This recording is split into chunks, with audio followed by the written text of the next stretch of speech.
As the leader of the Booner Pack, I lead from the front. All right, boys. Lock in. It's our core foundation, man. Grit. I'm fired up. I'm fired the f*** up, boys. It's pumping right now. It's got my juices pumping, boys.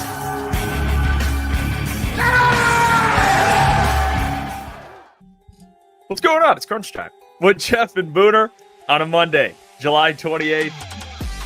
Wow. We got training camp today. We were there. We were in attendance.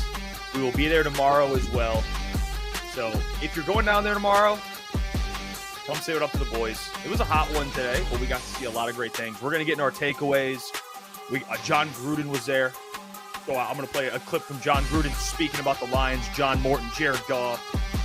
John Morton did speak as well, which I think it's the second time he's spoken yet. Second or third time. So we'll get to talk John Morton. We got an update on Alex Anzalone. The Tigers made a move today. Whether or not it's the move people like to see, we'll discuss it later in the show. But we got a packed show on a Monday, Boone. How we feeling? We do. I feel good. I was pumped up being out at training camp this morning. I did everything I could to go try and speak with John Gruden. The boys were not allowing that to happen. That's not true. The boys said, Booner, not today, maybe tomorrow. So tomorrow, maybe I get to have a good conversation with John Gruden, the man himself, one of the greatest football minds of all time, is in Allen Park currently. So no, it's just, it's not true. It was a fun day though. Shout out Easy for rolling with us as well. We had a pretty good time out at training camp. Shout out all the people too who came up to us, talked to us about the show. It was a good time. Yeah, it was cool. Nice meeting people out there. We got to meet some people, take some pictures, talk to some Lions fans, which is always fun. Well, again, we'll be there tomorrow, right when camp starts. So if you're there in the morning, get there early. We realized that we got there early, and we probably could have got there earlier to get good seats. Tomorrow we got to adjust a little bit because I don't know if I could. We got to get to the top of those bleachers because that was hot today. That was something. Yeah, there was someone who passed out, like someone right next to us, passed out down there. So yeah, I thought you were gonna pass out. I was a little worried for you, bro. You were. I mean, I didn't know you could have that much like sweat inside of a human body. This guy was. It was like he was playing. He had pads on. It was unbelievable. That's why. By the way, everyone should be sleeping with a fan at night. You know, I sleep with a fan. I get hot. All right. So I do have a fan every night as well. So it's important. Cool. I run hot. So when I'm in heat, I sweat. Doesn't mean sometimes I look more uncomfortable than I am. Like today I was fine, but I was sweating bad. You looked, I thought you were going to die. You're not great in heat. I learned that. Where was that? Was that in Mackinac or where was that where we were golfing? That day golfing. Oh my Lord, dude. You were, I've never seen someone get destroyed by the heat more than you golfing that day. Today was a close second though, because you were sitting there. Oh, I was like, man. You know what? Screw the sun. We did, right? Yeah, screw the sun. It is tough. It's nice though. It gets you like a little tan, which is cool, but outside of that. Yeah, gotta hydrate, man. We did hydrate a lot. Yeah, it was cool. John Gruden was there. He's actually going to be there the next couple days. Apparently, he's like mentoring John Morton a little bit. Like he's out there hanging with John Morton, watching the Lions, get a Lions hat on. And I'll play the video in a couple of minutes here. I do want to say right off the bat, kind of give an update to people. I think this is important. People have been asking, and I know we don't have a ton of people in here, but people that watch this show back, you will have the update. And from now on, I need people in the chat to spread this message if people ask what's going on with the show, what's going on with Crunch Time. So I thought there was something else, man. I was like, whoa, I didn't get this update. Let me hit you guys with an update here. All right. So for the foreseeable future, it's going to be me and Booner on the show. All right. Lukas is still part of Crunch Time. Obviously, he's not going anywhere. He's in a different role, which is, I think, a better fit for him right now with everything kind of going on. He's going to thrive in this role. He's still making content for us, which you see him on our channel. He's still doing things behind the scenes. You know, you may see him in the future pop on. That's going to be the new role for Lukas Klotz. All right. So it's not a role that this was decided without his approval. We talked to Lukas about it. It's better fit for him. So there's the update there. So me and Booner are going to be holding down the show for the foreseeable future. You know, so if there's comments, where's Lukas? just say, hey, Lukas didn't go anywhere. He's still making content. Still around. Yeah, this is just he's got a lot of things going on in his life. As his friends, we're here to support him fully, and we want to accommodate that. So Yeah, I think this way is the best way to kind of accommodate it without putting pressure on him to, a daily show. People don't understand, like, a daily show, 8 to 10, 5 days a week, not missing a single day, like, especially for other things. We all have outside things that happen. Yep. It's a lot, especially if you have things going on. So for him, this is the best thing for him right now. Sure. He's got a lot going on. All right. I mean, it'll be cool too. It's the best. It's the best thing for him, and we're here to support him. So that's the update. Sure. Kind of Lukas. So we get clarity. Yeah, I would say too, it's going to be cool too, because I think the dynamic as well, like throughout the football season, being able to have specific segments for Klotzy to come on, that fires me up. You know what I mean? Like different things, like thinking about it that way as well. Like I'm fired up. So Klotz is able to have it. He's still going to be coming on the show for different days or different segments. And we're going to have last year for football season. What do we have? Klotzy Tuesday, like a segment every Tuesday for Klotz. Him still to come on and do that on Tuesdays or something. It's going to be a good time. But Klotz is doing well though. We talked to him last week. Yeah. And he's going to dominate, man. I think him being able to do that, he's going to dominate. Shout out Klotzy too. He's probably listening. Absolute legend.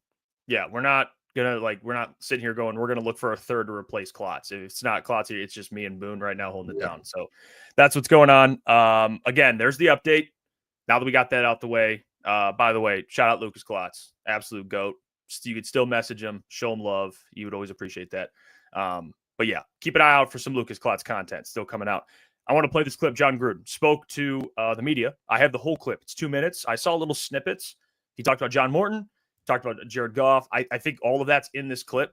If it's not, I'll play those clips. But here's the entire clip. The Lions posted on their YouTube of John Gruden speaking to the media. Let's take a listen to what he said to the media. The Lions are in good hands on offense. What does John lean on you for? Nothing. I'm just a fan. I'm a fanboy now, really. I just want to see him work. I've always enjoyed watching coaches coach during this time of year. This is coach's time now. You got to get your guys ready to play. And I know he's having to learn what they did last year, and there's part of that involved. He's also got to add some of his stuff. And it's just a process. I'm just here to support him. He was very effusive early on, speaking about you and what he learned from you. What does it mean to kind of be the mentor to him, the student, and to see the success? And did you ever have a doubt that he would get to where he is? Well, that's what this business is all about. I had a lot of people help me, and if he benefited by being around me a little bit, I'm happy to hear that. But he is a hard-working guy. For all the Detroit fans, what you don't see is the work ethic that you're getting. This guy's nuts. People thought I was nuts. This guy is freaking nuts, man. He loves it. He's a creative guy. He's a great competitor. And I can't wait to see the Lions open up the season. What do you think his offense is going to be? And what are the staples? Well, a lot of compressed formations. I mean, he was here. He was here with Ben Johnson before. He helped put the offense in initially. So, Jared's going to do a lot at the line of scrimmage. You're going to hear RCE a lot. I used to have hats made. Recognition leads to communication. And if we can do that, we're going to execute at a high level. But I think RCE is the slogan that you're going to hear a lot around here and probably feel like you're seeing a lot. You're going to see a lot of pre-snap movement where you're trying to recognize what's going on. And then you're going to see communication, and then you'll see Gibbs. And you'll see St. Brown and Laporta execute at a high level, I have a feeling. For the past couple of years, you watched Jared Goff. What's been your assessment of him, a quarterback now, entering his prime? I had Jared on my show when I was doing quarterback shows. I just got to meet his dad and his mom. And, I hate to throw comparisons out, but the continuous movement that he plays with, he always reminded me of Montana from the days I was, with the 49ers. And my dad coached at Notre Dame with Joe, but there's a similar personality, a similar playing style. He is one tough cat in the pocket. What does it mean to you? Sorry, continue. But I love Goff. All right, this guy, John Gruden. If you haven't noticed, he loves ball. All right, loves ball. That's kind of what he is. All right, so he's been around the league for a while. Obviously, there's the big controversy why he's not coaching right now, for whatever that your opinion of that may be. Let's just look at the football side of it. All right. He helped John Morton tremendously. Yeah, John Morton actually talked about John Gruden a lot in his press conference. Gave him a lot of credit. But what he said there about Jared Goff, he compared Jared Goff. He reminds him of Joe Montana. Joe Montana, dude. Like, because of his, in the pocket. What he does in the pocket, which that's Jared Goff's specialty, right? Like, in the pocket, he's moving around. He's making plays happen. He is a playmaker in the pocket. Joe Montana's, you know what? Arguably this. I mean, he's the second greatest quarterback of all time. But you get what you kind of get. It's what a great comp. You'd love to hear that one, huh? Yeah, I mean, you call someone Joe Montana. Wasn't expecting that at all. Especially Jared, Cali. He's a Cali kid. Joe Montana, obviously grew up a 49ers fan. Yeah, so he grew up a 49ers fan. I'm sure he'd love to hear that one. But yeah, Gruden, he's you can tell. I think Goff's like a quarterback he would love. I mean, he worked with Derek Carr. It seems like if he would probably love a quarterback like Jared Goff. He just would. Old school throwback. Yeah.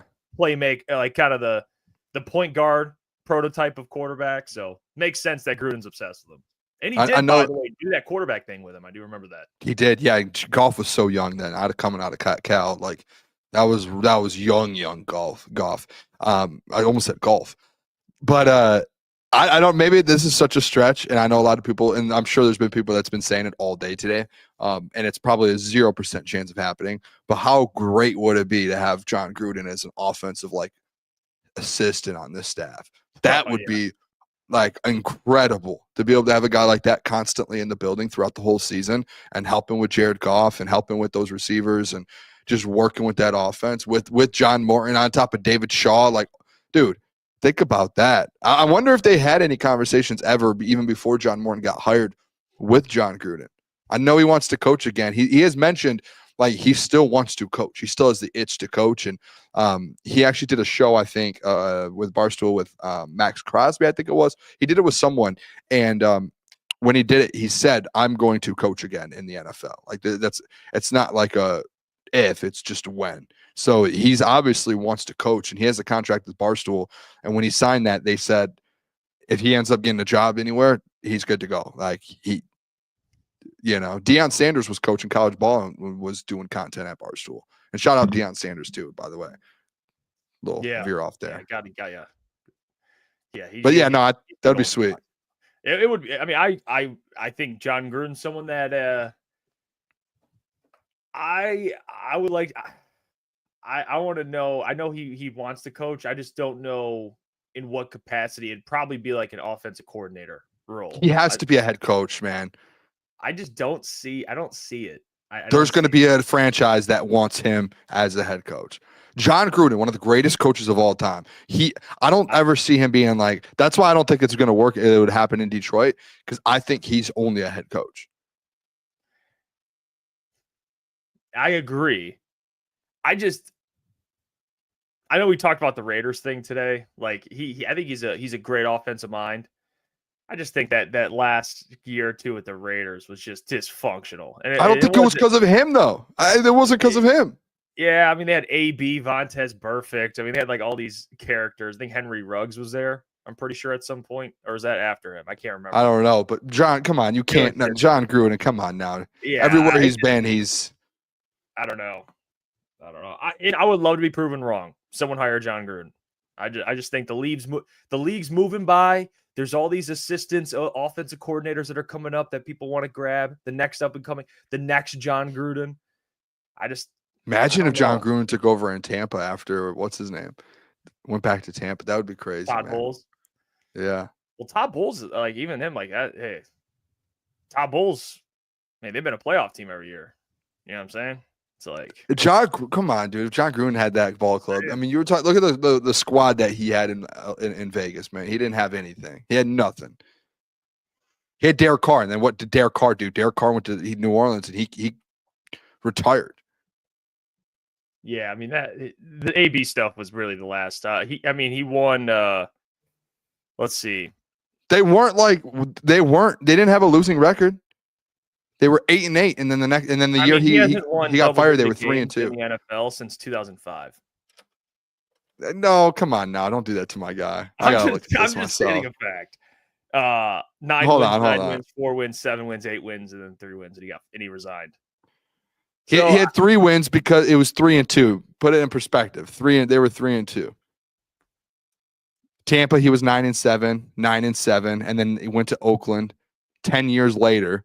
It went 4-12, and then took a 4-12 team and turned it to 7-9, 8-8, and then when he got fired, they were 3-2. They were on their way up, and you know this very well, Jeff. It takes in the NFL. Hold on. It takes 3 to 4 years for a franchise to turn things around, and he was on year. Wait, what are you talking about? How many times 3 years ago or 4 years ago when you're on air with Adam? Hold on. No. When you were on air with Adam, did you guys kept saying by the 3rd year you need to be competing for your division or the playoffs? By your 4th year you need to be in the playoffs. That's with the 3 years for teams that are terrible. Right? And he got to Oakland. They went 4-12, 7-9. Okay. He improved every year. 8-8. What are you talking about, dude? You literally, I've heard you. Went 3. What was it? Okay, that's the outlier. Dan and Brad turned this thing around. Dan and Brad turned this thing out around more than any other franchise would. Jeff, when Dan took over, I remember specifically you on air in the morning saying it takes 3 to 4 years for a franchise to turn around. They have until year 4 to show they could be a player. Was he in the playoffs by year 3? No, you've always said year 4. That was your. No. Okay, well they were 9-9 or 8-8 or whatever in year 4 or year 3, and then in year 4 they were on their way to go to the playoffs, and he gets fired. 3-2. Yes, so if you play that season out and you're 1 game over 500, you're going to the playoffs. How does 3-2? Okay, you know what, dude? You saying they could have been 8-8, buddy? They could have been 13-3. Well, we don't know. Exactly. So what are you over there talking about? His roster and his organization improved every single season when he was under the control of it. And you're sitting here trying to say, "Oh, he was just so bad." Every season. Shut up. Put some respect on the Hall of Famer's name. You bum. What are you coaching over there? 7 wins to 8 wins. And then they went from 4 wins. They went from 4 wins. They went from 4 wins to 7 wins to 8 wins. And then there were 600 when he got fired. You were leaving so much context out to try and fit your narrative. How about this? He hasn't won double-digit games since 2005. Is that? You can't say that because he didn't coach for over 10 years in that stretch. You are one of the worst people when you want to prove your point of leaving context out. You should be embarrassed of yourself being on air right now and not giving full context to people. I'm just saying. Like Xavier Gruden, 117, 112 playoffs, 5-4. He's not bad. It's weird. Does he have a Super Bowl? Yeah, exactly. Can't say anything.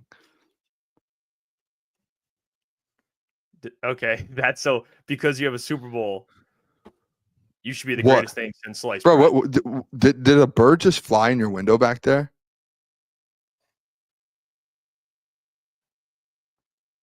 Am I crazy?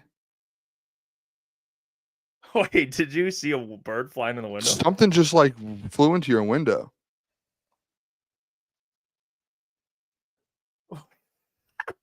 Am I going crazy? Gruden, dude. What if it was John Gruden? The disrespect. Wow. Yeah, it is disrespectful, man. He's one of the greatest ever. Yeah, I don't know if that. Who knows? I'm over it. All right, let's get into our takeaways. Training camp today. We were there. Was it a squirrel? Might have been a squirrel. That was definitely like one of those moments, in that show, like squirrel. That was me. I was like squirrel. Okay, Lucas said instant replayed it. Hey, shout out Klotz, his new role. He's in the replay booth. He's upstairs right now. Yeah. He's in the booth.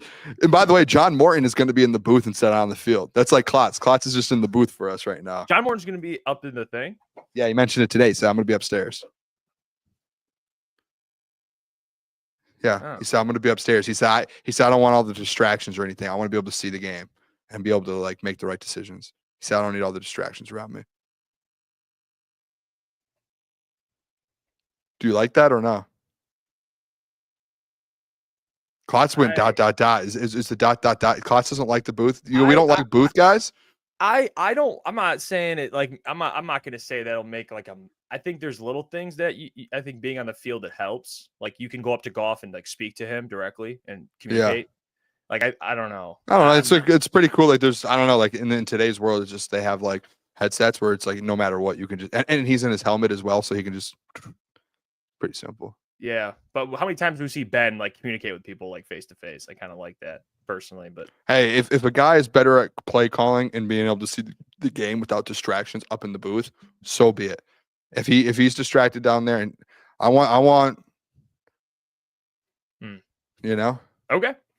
I mean, some coordinators that are great are upstairs. Like who? Vic Fangio. Is he? Yes, I think so. By the way, I wasn't saying that to be a douche. I'm just asking. No, I'm pretty sure he is. I'm pretty sure. I mean, dude, there's a lot I of can't think of it. I'm trying to think when you said that. Like who? I don't know. Like who's Vic Fangio? Vic Fangio is not on the field. He's upstairs. Okay. Yeah, I'll give you. There's actually more I think that people realize. To be honest, that sit up in the booth. Like you got to think about it. How many times do you watch NFL games and do they cut in the booth of a coach making a play call up in the booth? It happens every week, multiple times. It's more often than you think. Todd Monken? Yeah. You actually might be right. Todd Monken, I think, is up there. So I don't think it's as bad of a thing that people make it out to be. Yeah, I'm not going to use that as like I'm not going to like say, oh, this is why it won't work out because he's in the booth. But yeah, it's like these like bad play calls. It's like if you were on the field. Oh god. All right. Well, Boone, we were there. We got to see training camp, and there's things that stood out to us today. They did red zone work. They did one-on-ones.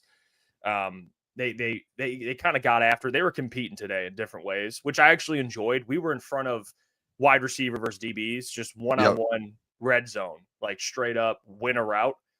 By the way, I don't know if you guys saw it. Jameson Williams had the route of the day on Rock Ya-Sin. Like route of the day. Actually, I could play it. Yeah, we posted it. Yeah, I'll play it because it was. J-Mo looks different, man. He looks. Yeah, his confidence is different. He walks around the field differently. I remember the last two training camps. He was trying to figure it out, struggling here and there, drops, just all this. Today, man, he comes out on the field. Fans cheering for him. You could tell it's a different Jameson Williams. Look at his route. Like it's like a little nuanced stuff. Like It's tough. You know what that looked like? Amon-Ra St. Brown. That's what that looked like. Like that looked like an Amon-Ra St. Brown. Everything from execution. It looked pretty good. By the way, Coach said, Jeff, I'm getting hungry for pizza. Those who don't know, me and Coach have a bet. If Amon-Ra and J-Mo play in the same amount of games, he says J-Mo will have more yards. Amon-Ra will have more catches. And I said the other thing. So we got pizza on the line. And that route does not help my case. He does look like a very dangerous route runner. And I'm going to be honest, that was actually one of the takeaways today I think everyone just has to bring up. I mean, you had Brian Branch come out. He spoke to the media and said, get your popcorn for Jameson Williams this year. Get your popcorn, man. And then John Morton, you know what they did a lot of today? Taking a lot of deep shots. They were taking deep shots. They took it felt like a lot. And John Morton talked about that in his press conference, and he said, we're going to find out who can make what plays downfield under those circumstances, and then we're going to adjust who can't and correct mistakes for players. You know, correct mistakes, but we just want to see you can do it. And they have Jameson Williams, one of the fastest players in the league. Now, whether you agree with that or not, and I know the narrative with John Morton, which we already talked about last week, is like he takes too many shots downfield. I don't think he's doing it. I think he was doing it intentionally to see, like, okay, if we were in these situations, who can I trust? Like, who can I trust? I don't think they're doing it like, hey, this is our offense now. We're taking deep shots all the time. I don't think that's necessarily what that means. I think, it's just like, hey, let's see who can go, who can stretch the field vertically. We have Isaac Tesla. We got Tim Patrick. We got J-Mo, even Amon-Ra. Like, who do we got that can make plays downfield? Khalif Raymond. He showed a little bit of that in the past, too. So, the J-Mo show, man, with today, one-on-ones, through the drills, you could just tell technique-wise, he's improved dramatically. So it's exciting. And J-Mo, I think it might have been John Morton, who talked about this as well. It's like a wide receiver in this league. You get into the league, you're not asked to run a ton of routes in college, especially J-Mo. I mean, he's just so talented. He's just better than everyone. It's probably going to take you a little bit of time. And he was out his entire first year, I mean, for the most part. And he was suspended in the second year.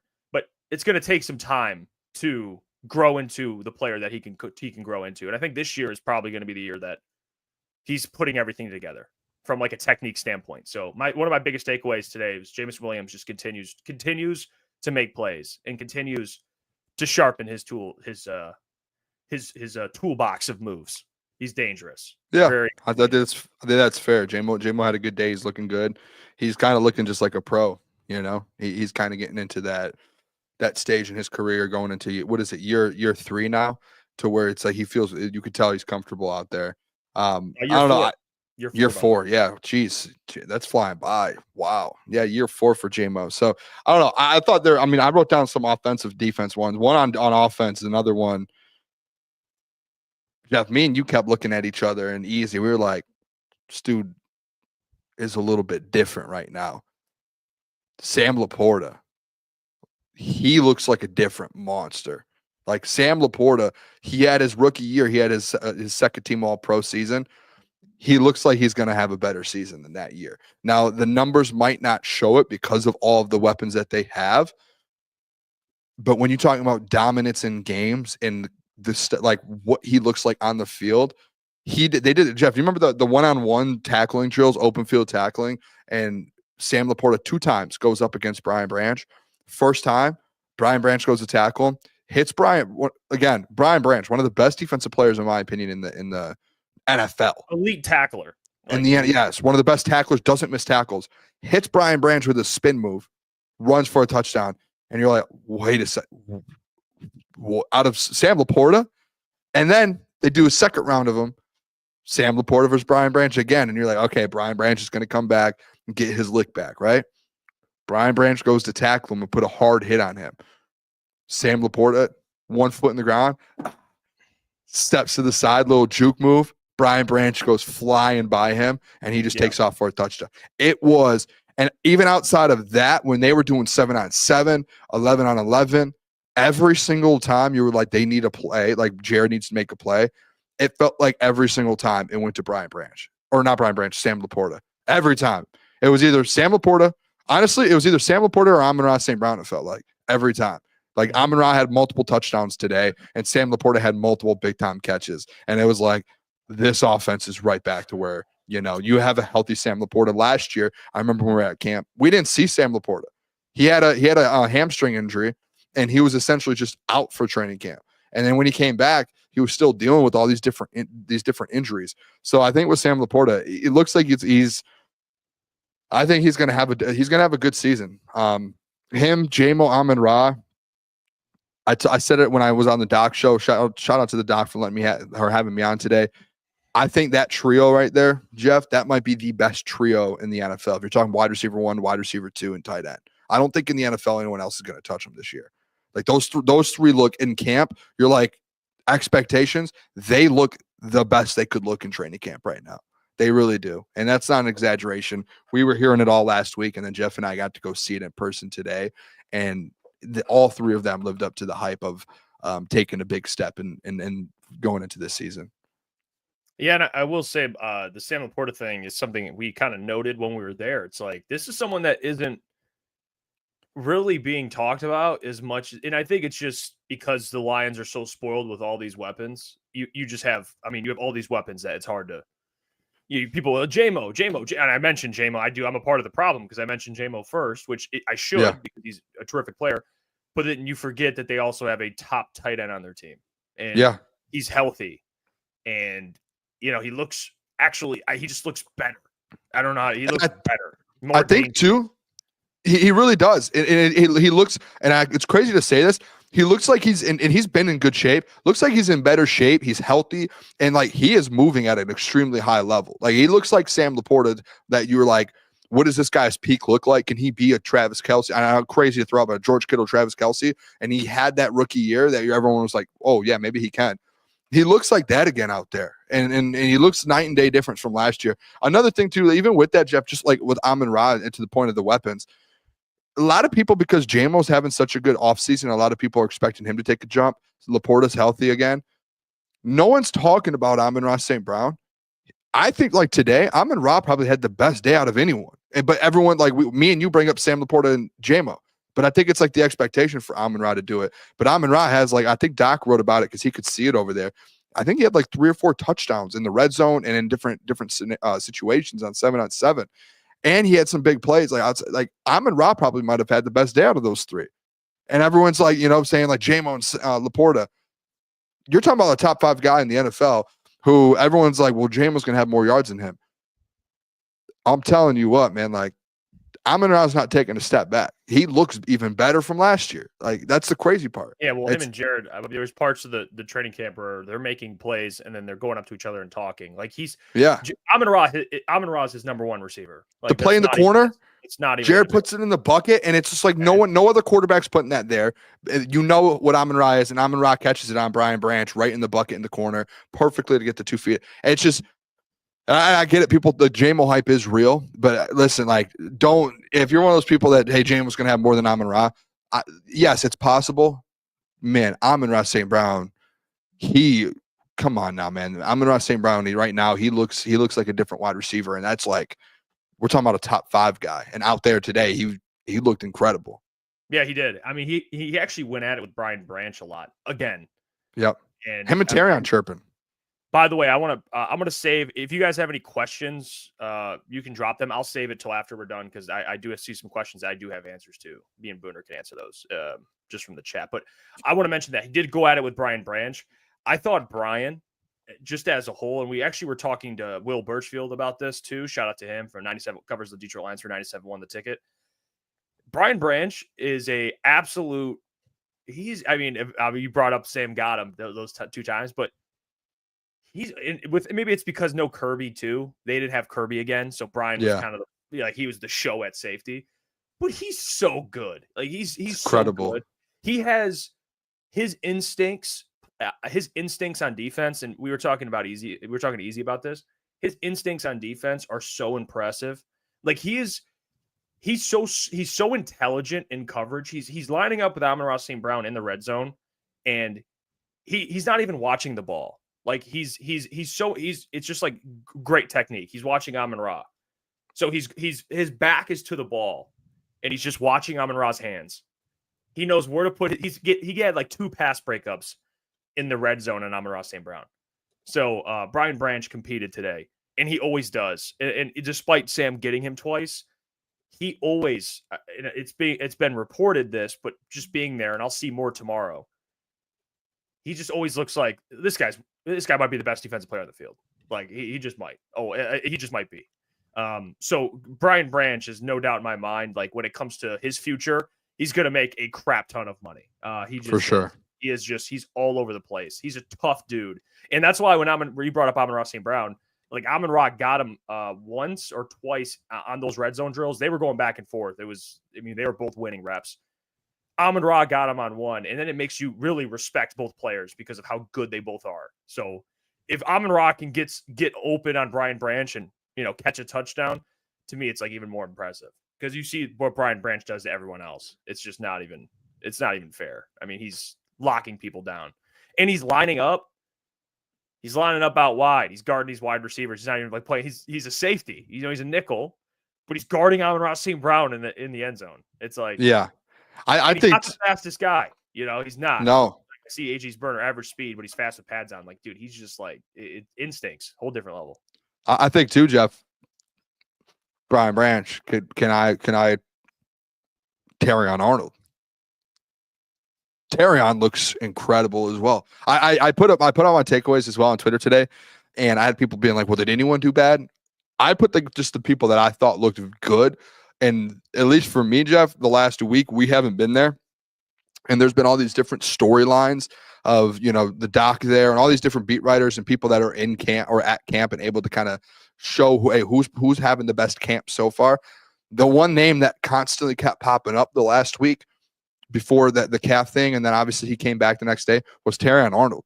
And I was like, okay, I'm interested to see Terrion. He has the new 6, and we were out there, and I was like, okay, let's see what he can do. And instantly in the one-on-one drills with the receivers, very first possession, going at it with Amon-Ra St. Brown and it was kind of like a bang play, potentially out of bounds, and Terrion makes a play on him, gets him out of bounds. Amon-Ra thinks he's in, and those two just start chirping at each other, like going at it, getting up each other's face, yelling at each other, like, no, this is in. And it was like, okay, that's what I like to see out of a guy like that. That hey, he's not afraid to step up to a guy like Amon-Ra. And with DJ Reed, who only warmed up today and didn't go through full practice, Terrion was corner 1 today, and he was taking everything. Like, dude, it felt like he stepped up every single time. And yeah, he had a couple probably plays that went towards him, and a couple. I mean, you're going up against J-Mo and Amon-Ra all day. They're going to make plays.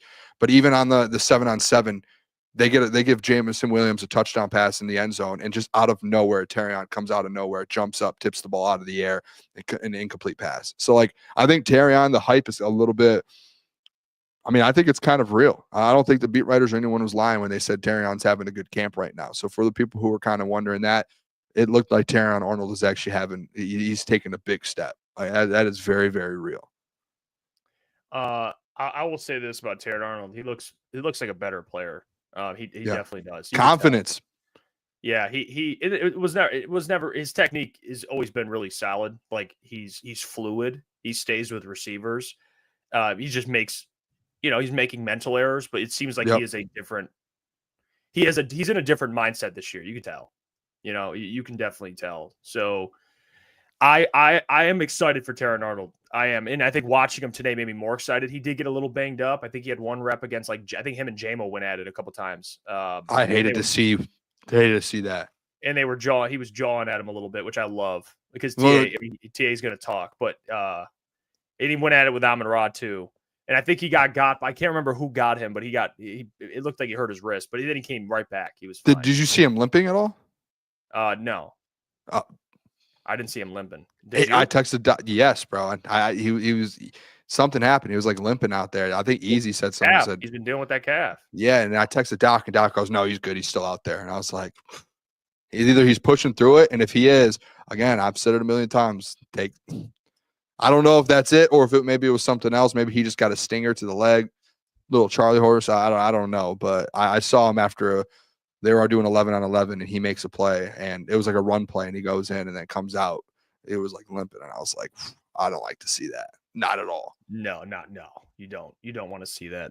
By the way, shout out Mike Reed. Mike Reed said hire me. Thank you for the $2, Mike. Shout out Mike Reed, man. Yeah, I mean, Mike Reed's been here from the beginning. Much love as always. I don't know, Mike Reed, if you're going to camp, but we will be there. Yeah, you should. Hopefully, you can come out there and hang out. But yeah, continue. Go ahead, Boone. I have another one. I didn't mention this to you. I wanted to wait to the show to bring this up to you because I don't know if you noticed. I wanted to see if you did. What was a question we asked last week with Anzalone coming back? Is Anzalone going to get the green dot and kind of get his position back? You know what I noticed today? Guess who? Anzalone's back. Who's at the lead of the huddle? It is not Alex Anzalone. Jack Campbell is still at the front of the huddle calling out plays. That is to me, when I see that confirmed, Anzo is fully back, running with the ones. It's not like he's limited, nothing. They were doing 11-on-11. Anzo's in there. Jack Campbell's at the front of the huddle calling plays.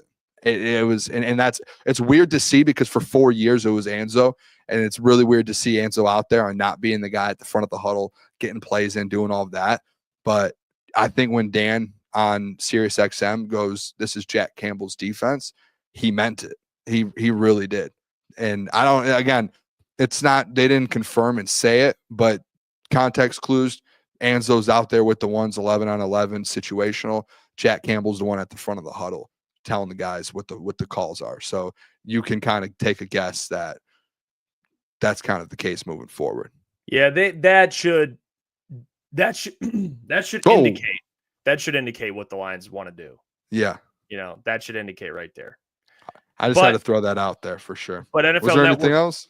The NFL Network did come out with a report, which we'll get to later about Anzo, clarifies what they're going to do. So we'll get to that later in the show.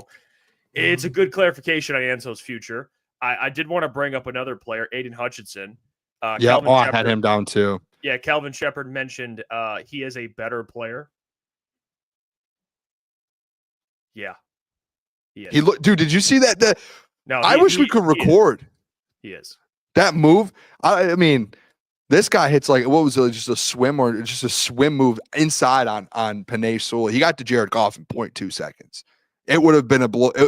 The Jadeveon Clowney play versus Michigan, it would have been that with Hutch on Jared Goff. Like, did it not feel like that? Like right away, it was like we all looked at it, like Easy was like, did anyone else just see that? It was nuts.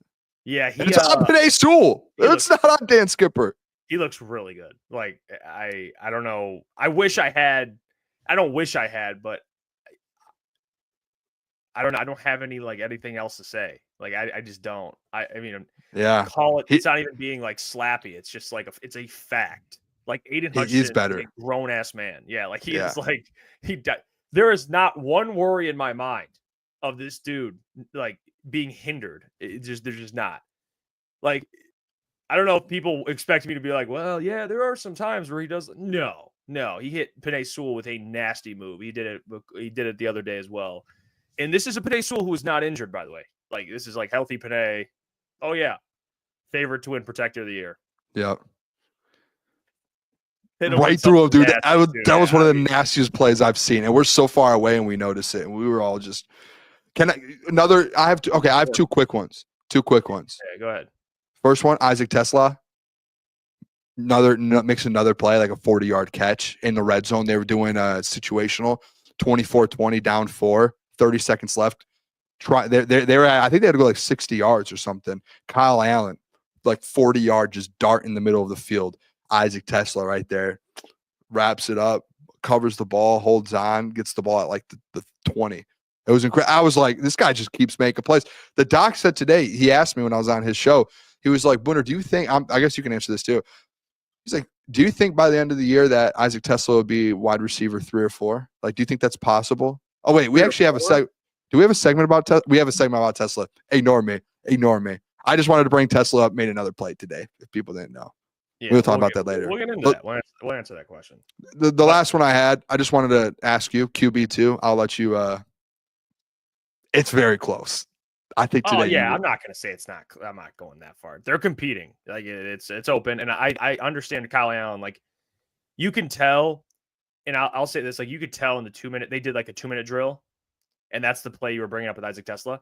You can tell like Kyle Allen's been in the league. Like you could tell the way he was operating that 2-minute drill. Like you could tell. I mean, he led him 70 yards. Yeah, like you could tell he has experience. Now I don't know. That's something that Hendon Hooker has not been like. He's just what you haven't done is what you just have. He hasn't done that in a game. Like Kyle Allen, I'm sure has done that situationally in games. Like he's done it in games.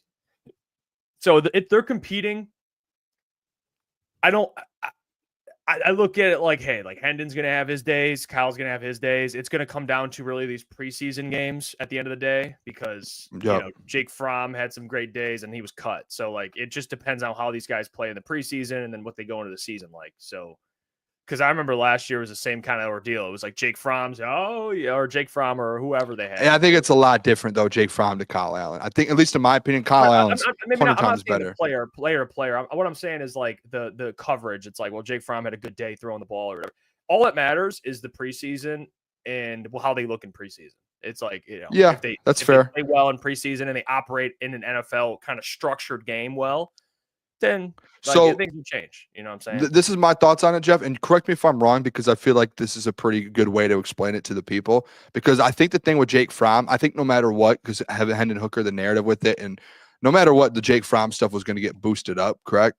I think this year it's getting boosted up, but I think last year it wasn't like, it never should have been. Like Jake Fromm wasn't close to Hendon Hooker. There's a reason Jake Fromm's not on the roster right now, correct? Like, could you agree with this at least? Like the Kyle Allen stuff, there it's fair to hype it up. Like there's actually he can actually play compared to Jake Fromm. The Jake Fromm stuff was just storyline. Just people wanted a storyline. And the fact that happened, people are going to look at it and be like, oh, it's just another story. Like, no, like Jake or Kyle Allen can actually play. And I think the difference with Kyle Allen and Hendon Hooker, this is where I want your opinion, Jeff, is with Hendon Hooker, I don't think it has anything to do if he can anymore. If he can make the throws, if he can play, if he's a playmaker, can run. I think he can do all of that. We saw it today. He can throw. It's a year ago, 2 years ago when we were at camp, he was missing throws. He's not doing that anymore. I think the problem is Kyle Allen can also make the throws and be a playmaker as Hendon Hooker. The separation to me, I told you while we were there, it's all of the pre-snap stuff. It's getting the guys to the line in the right spots. It's the play calls.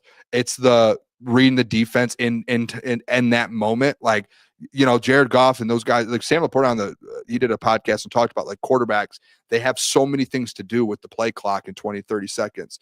And it's one of the hardest things to do. And that's why they get paid so much.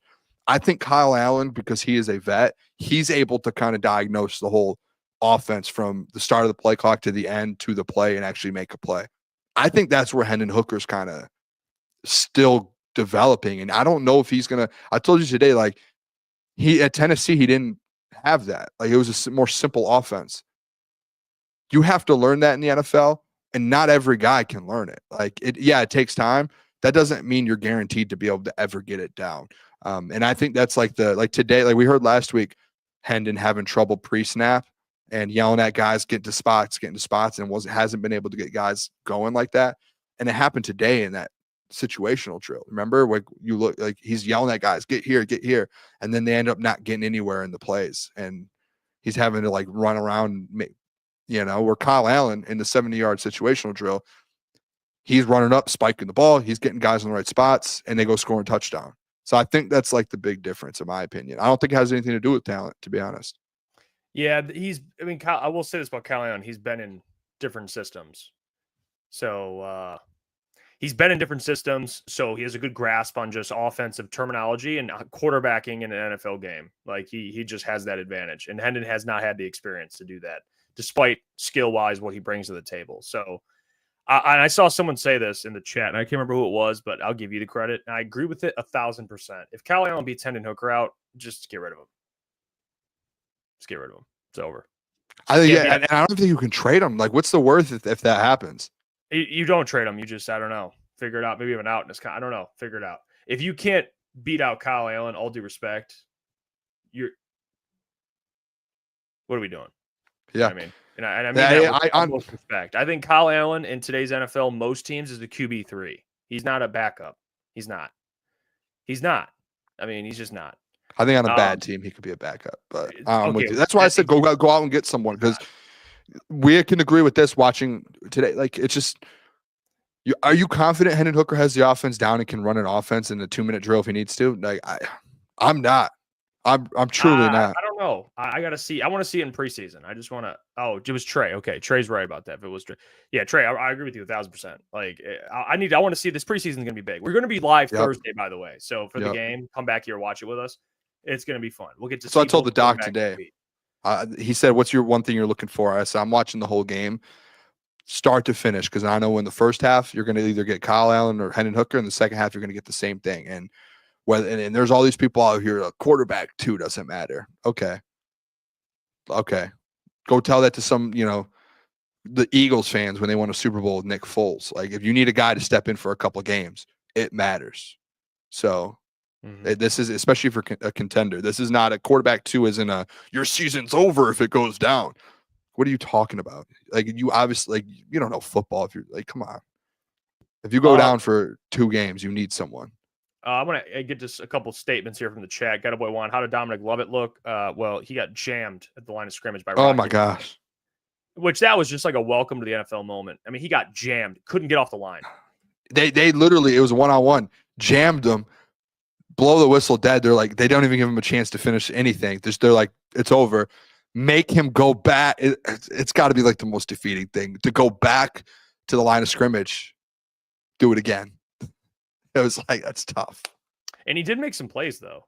He's good. He's quick, too, man. Yeah, he did make some plays. I'm not saying that was like the story of today. I mean, he made some plays. But that was definitely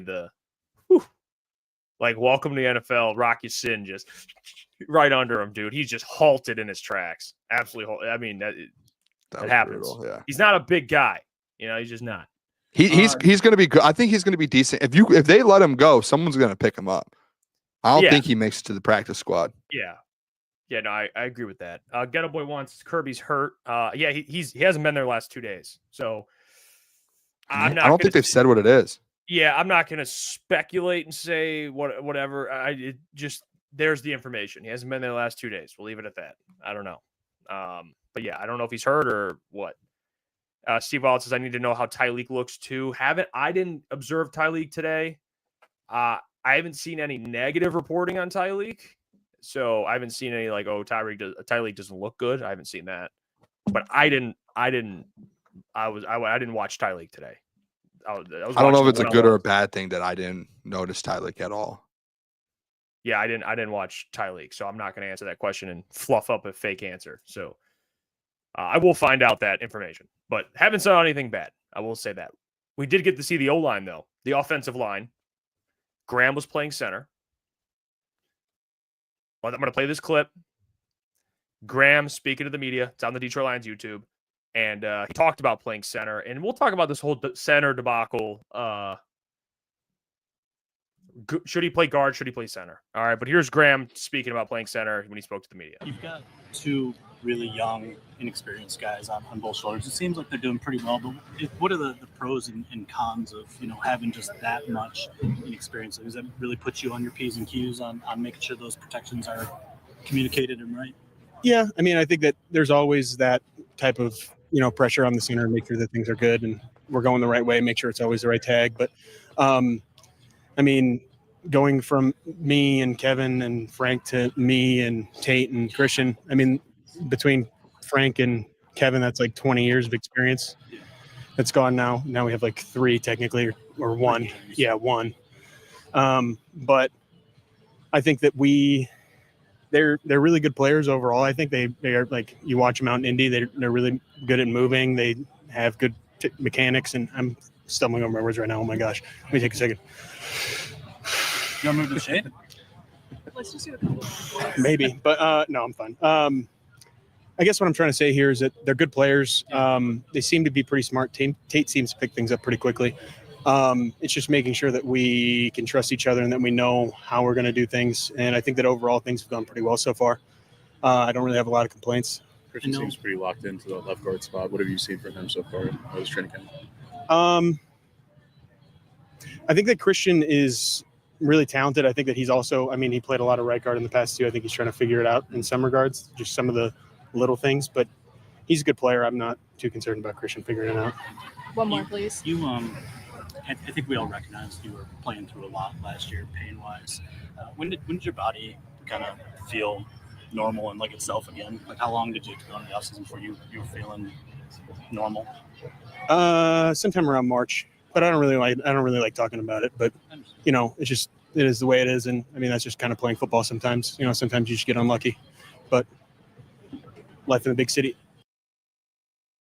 So Graham, you know what John Morton said? Graham at center, more natural.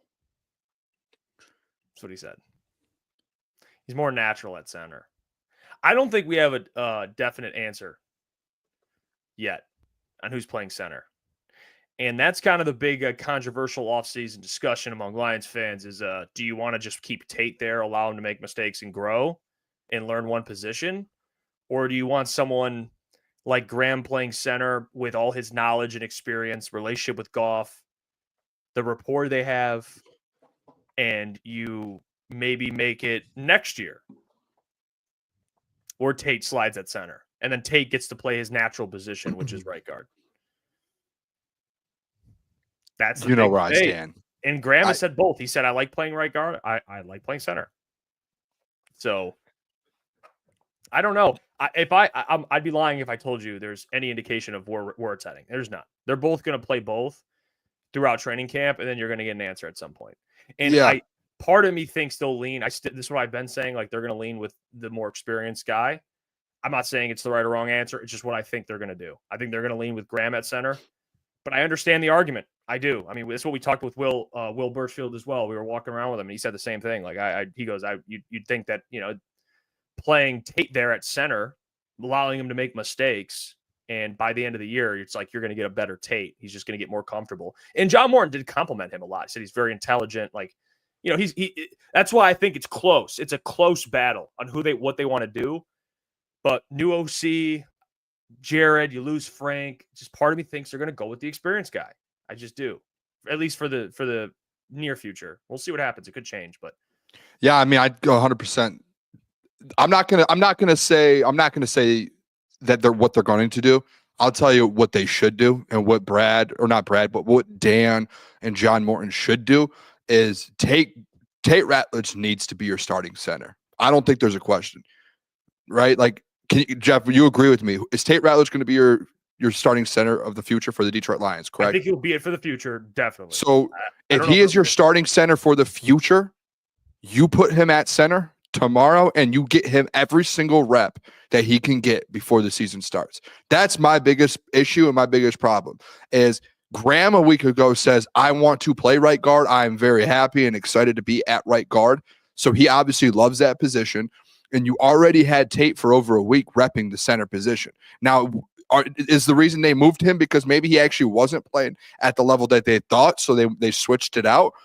But in my opinion, if you know Tate is your starting center in the future for the next 4, 5, 6 years, and especially at the end of this season when you're in the playoffs, you go out there and you give him every single rep at training camp that he can get with Jared Goff and get him comfortable under Goff. I understand, Jeff, if people feel more comfortable with the vet at center, okay, I get that. But at the end of the day, when we spoke with Will Birchfield, he said the exact same thing I've been saying for weeks, is throughout the season, you want to play your best football in the last 2 to 3 months of the season, correct? Correct. To be able to do that, and if you want Tate Ratledge at your center, you have to let him get in there in September and October and make those mistakes and get better and go out there and get those reps, or he will not get better. And if you end up, someone gets hurt or Graham gets hurt in December or January, Jeff, and you throw Tate out there for the first time in his career at center and he starts going through those moments, then you're screwed. It's over. You need to have Tate rep. This is my opinion. Listen, I'm not Hank Fraley. I'm not Dan Campbell, nothing. But in my opinion, it's, that's your starting center of the future. You get him every single rep that you can and get him comfortable with Jared Goff at the end of the day. And I think that's the bottom line. I really do. And I don't think Graham would be mad because he's publicly stated he wants to be at right guard and he enjoys right guard. So but he also that's kind of where I stand on it. Yeah, but I think he said that now because he's just playing center again. But I think last week it was like a legit, hey, I am pumped to be back at right guard. That's where he's most comfortable at. Yeah, I don't, and I see the comment here with the Frank thing. Like Frank, not Xavier mentioning Frank didn't start at center his rookie year, and it worked out fine. Yeah, but again, like his rookie year, you're not winning a Super Bowl. And that's why I do think it's not a bad idea if you were to roll with a vet. Yeah, but what happens if halfway through the year you have to go Tate and he has no experience? Well, that's worse. I mean, it's just going to happen. I mean, that could happen, but that just comes with injuries. Like, guys are going to have to play out of spots. I would just rather get ahead of it. You know what's going to happen at some point. You know at some point this year he's going to have to play center. I think it's just rip the Band-Aid off and let him work. I would rather him go through those pains, Jeff, in September than in January. But you realize, though, man, like you're gonna, that could decide games at the end of the day. Like if he's struggling early, you can't just afford to. You need to get off and go. You know what I'm saying? Yeah. You got the NFC North. You got but then I can hit you with, okay, what if Graham gets hurt and he's at center in December and you lose those games? Well, I don't know injury. I mean, injuries could happen. Tate Ratledge could play. They might be so injured he has to play a tackle. I don't know. I mean, I don't know injuries. You're right. It could happen, and that could be a situation where it's tough. But I'm just saying, early in the season, if you want to get off, if they're thinking like, hey, Graham, we want that experience to start right off the rip. We don't want to lean on a rookie center who just was learning the offense. You know what I'm saying? Learning how to play center. Why do they pump him up, though, and say how smart he is and how good he was? Like, they literally, for the week he was there. Like a year. Like, but if they're sitting there in the first week and they're like, man, Tate looks good at center. He's getting it down well. Like, everything is positive. And then all of a sudden, just out of nowhere, it's Graham. And everyone's like, why did they switch to Graham just like that? What happened? And people thought it was a cross-training thing, but now all of a sudden you're 3 practices, 4 practices in, and it's been Graham for 4 straight days. So obviously it's maybe they're not being truthful in the press conferences. Oh, yeah, because they're not going to maybe Tate's struggling. They're not going to be like, he ain't ready. You know what I'm saying? I guess, but I mean, you should if that's the case, in my opinion. You Let should, the people know. But yeah. Hey, he's not ready. We're gonna throw. He's better right now at guard as a rookie. Okay, fair. Now we can deal with that. Yeah, again, I'm not gonna sit here and argue with you because I don't think it's a bad idea if you want to roll with Tate. I still believe what I've said in the past. Like I would still go with Graham early because I would lean in with the experienced player. That's just how I think. And then eventually you're going to give the reins to Tate anyway. And then the rest of his rookie deal will be your starting center. And no one will remember his rookie year where you played guard. No one's going to give a damn. You know what I'm saying? It's just how I think. But I think there's arguments for both sides. I do. I just think the coaching staff's going to go with the experience. I would go with the experience, especially early on in the season. But who knows? We'll go to training camp tomorrow. Maybe you see Tate taking reps at center. Maybe they rotate. I don't know. But yeah, it was just, I think Jared said a little nugget too. I can't remember, I'm paraphrasing, but he said something with like, yeah, I work well with Graham. Like Jared's already said that. He's like, Graham and me, I got a good like rapport. Like we, when he talked to the media. So it's like little things like that. He's like, well, Tate's good too. He did comment Tate, but it's like, I know Jared, like he don't want to like wait. Like he wants to get someone right off the rip. That's just like, you know what I'm saying? He just gets it. Like Graham and him they've played in games together already. I don't know. That's what I would do. But we'll see. Maybe things change. I don't know. I don't. It is an interesting. But the O-line, something to keep an eye out on. We did pay attention. They had pads on today. The O-line, there's good moments, bad moments. You know, they're still ironing out some kinks. You know what I'm saying? They're still ironing out some kinks. The run game, they had some plays kind of in the red zone where Dave Montgomery was stopped in his tracks. Then there was other plays where they looked better. So it's still a work in progress. I think the O-line, I don't really have a definitive opinion on that yet, but I think when it's all said and done, they'll be fine. Christian Mahogany looks good out there. Penei Sewell, even though he got beat by Hutch.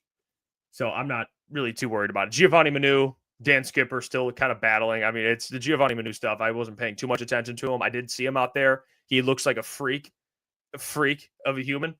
But he I don't know, man. Watching Giovanni Manu in person, the way he was moving, you could tell he's still raw though. Like he's still learning. Yeah, you could tell. Like you could tell. It might take throughout the year. Just let him keep developing. Yeah. I'm not going to say anything on that. Like, oh, he looks really good. Christian Mahogany looks good. Yeah, he does. He stood out. Yeah. Looks like a much improved player. He does. And to be honest, too, Tate at the guard, like I know we're talking about, and he needs to go to center. Tate is a massive human being, by the way. Like, he is huge. And he looked like he's going to be perfectly fine at right guard if that's his spot. Well, I know I just said move him to center, but again, Tate does look fine. I just want people to know that. It's not that Tate looks bad. Well, let's have the let's talk about the offense a little bit. Let's talk about Isaac Tesla. You want to have that conversation? I would love to have it because by the way, Isaac looked like he was kind of dealing with something. I don't know. He had something. I don't think it's anything significant or bad. Obviously, he's still out there, but he looked a little banged up at times today. He was battling.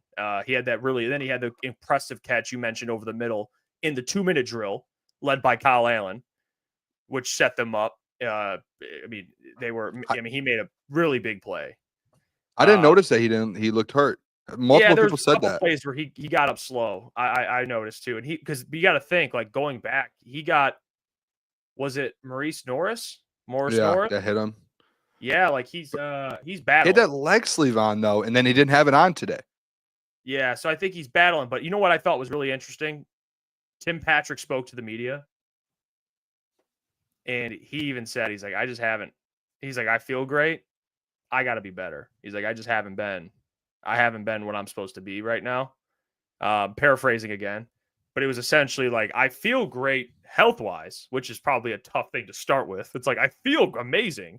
Yeah. He's like, I haven't stepped up. And kind of like, been the Tim Patrick yet. He's still kind of working in. But then, that makes you think like the way Isaac Tesla has been looking consistently.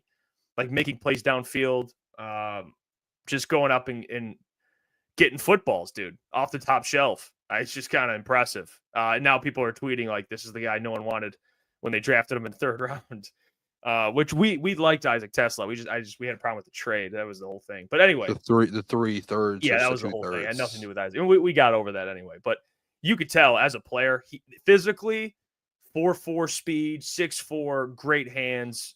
He's silky smooth. Like he gets separation. Like typically when you look at big receivers like Tim Patrick, and I just saw a clip when the Panthers, they drafted T-Mac out of Arizona. Like these big receivers that don't run like super fast 40s, they don't get a lot of separation, but they make plays. Isaac Tesla is getting separation. Like he's getting some separation. He just is. So at his size, with his speed, he's getting separation. So that leads me into my next statement here, which you talked about what the doc asked you. Is Isaac Tesla going to take Tim Patrick's job at the end of the year? The answer is yes. During the year. Yeah, well, I should say towards the end of the year, whatever. Go, throughout the season. Yeah, I think so.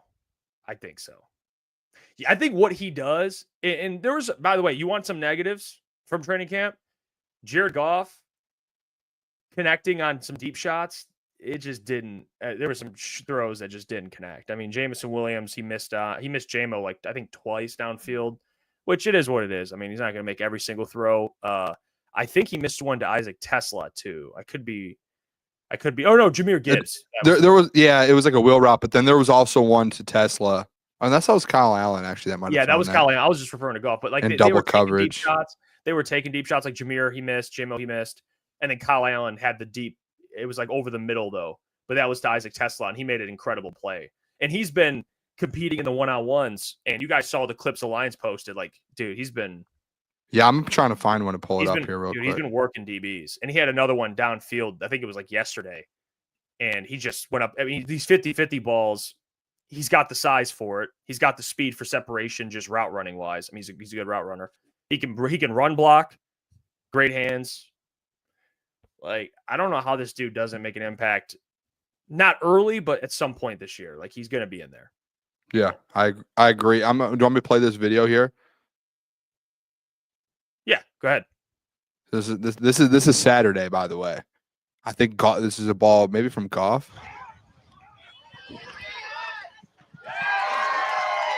Yeah, like that.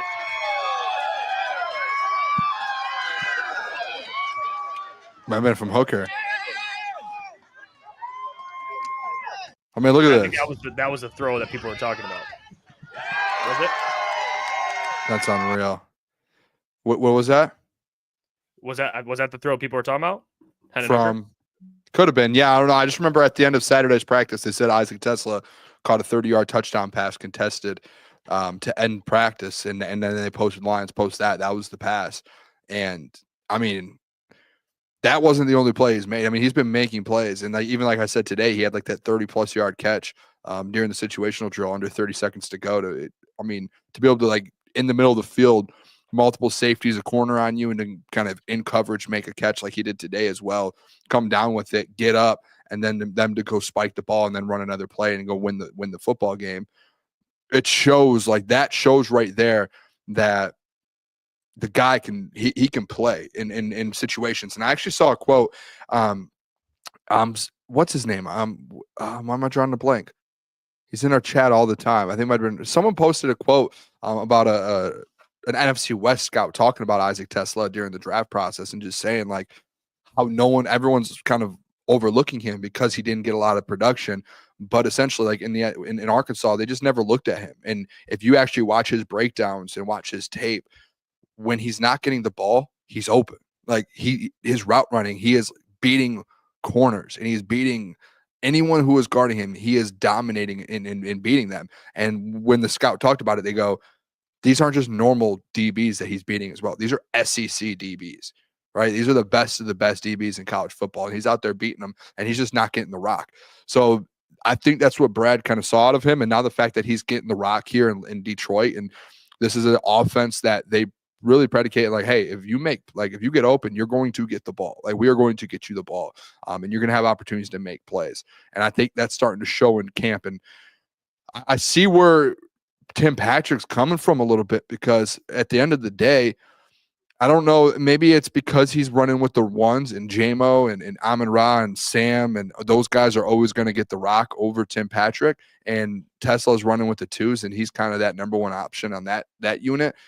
But like the doc brought it up to me, or like when he asked me the question, the thing I brought up is, hey, at what point does Dan and John Morton go, why aren't we giving Tim Patrick reps with the ones right now? Like, can we get him some opportunities to see what he can do versus, the Brian Branches of the world, and TA and DJ Reed and those types of players? Like, why can't he get reps with versus those guys? And I think that's what people want to start seeing a little bit, because through 4 days at training camp, it's not that it's not that he's dominating at a high level. He's just making plays though. Like when his number's called, he's continuously making those plays. And a guy in the third round, a rookie, yes, you're not going to expect a lot out of him, but if he's making plays, man, and Tim Patrick, as much as we love him, and just like he said, he hasn't been great. Like, when did you see Tim Patrick make a play today, Jeff? Ball went his way a couple times. I didn't see him get a catch. He made some plays, but it wasn't like anything that stood out where it was like, no, it was just kind of, which so is that's fine. right. You know what Tim Patrick is. He's a vet. You know what he brings to the table. I just think if you can do more, if you think that Isaac Tesla has shown the ability to just do more in an offense, like with his speed, size, everything he brings to the table, and his run blocking is going to be there. So it's not like, well, Tim Patrick can, like he let's say he shows more throughout training camp, and then maybe like through the first 8 weeks of the season, maybe you should throw him in spots and he just looks better in moments. You're like, well, but we got to give this guy more snaps. Then like, I don't think you just give him the reins week one. I'm saying throughout the season, like let this thing organically kind of build. And I think by the end of it, I do think Isaac Tesla is going to be a lot. He's going to be just involved more. I do. And I this is just ridiculous. I mean, hold on. Hey, Cardi, remember when you all swore DPJ was going to be even better than JMO off training camp footage? By the way, that's incorrect, because I was a big DPJ guy, and he was trash in training camp. Yeah. So that was not even the argument. Not that training camp's the Bible, but there was no argument in training camp to suggest he was going to be better than JMO. Certainly not. And he's not Antoine Green. Okay. He's not Antoine Green. Antoine Green didn't make any plays last year. No, I'd say the difference, like Tesla's actually making plays. These guys, no one was making plays last year. Tesla's making big plays consistently too. It's not like one or two, making big plays. Yeah, he's making, and I want to see him in training camp, or preseason. Yeah, maybe play him a little bit. I think you play him I think you play him a good amount. Let him get a run. Let him get some run in, man. Yeah, I'm excited for him, man. Isaac, he's an exciting player. He really is. I don't think he'll jump, like I said, Tim Patrick week one, but by the end of the year, I think we'll have a serious conversation. He'll build on it. He really will. Maybe halfway through the season, you start to see a little bit of Tesla's getting some more reps. He's getting more snaps, a couple more opportunities within games. I'm interested before even these the preseason games Thursday. After, if he makes some plays in preseason, man, I hope in practice, Jeff, I really do. I hope when we go up next week, I hope he's running with the ones. Not full time, but just, hey, getting him in and out of there. Remember last year, Darius Fountain running with the ones when JMO wasn't able to go a little bit? Yeah. It happens. They'll try people out of different things. And John Morton is in control of that. Obviously, the offense. He spoke to the media. I have 2 clips to play. One of them's actually, it's kind of a funny clip because he's a psycho. Definitely a psycho offensively. But this one is him discussing just the talent on the Lions and how he's excited to work with the weapons. The one thing that's impressed me is all these weapons. Man, I'm just trying to get the guy's balls as much as I can. But I just think the overall, the grit, their attitude, because it's been hard mentally. I want to see where they're at, and they've responded. We got a smart, tough football team. That's the way this thing is built. And I'm real happy with where we're at right now. The one thing that's impressed me is all these weapons. Hey, he's got this demeanor to him. I've noticed where he's always like cool, calm, and collected. He's just always chilling. I noticed that with John Morton. Not that he can't get fired up, but he's always chilling. And the guy, obviously, you could tell, loves football. And I could tell by this clip. All right, just hear John Morton. I just love the whole aspect of just sitting in my laboratory by myself and, trying to dissect the defense. I think that's fun. Like, not that there's other offense. This guy loves the game.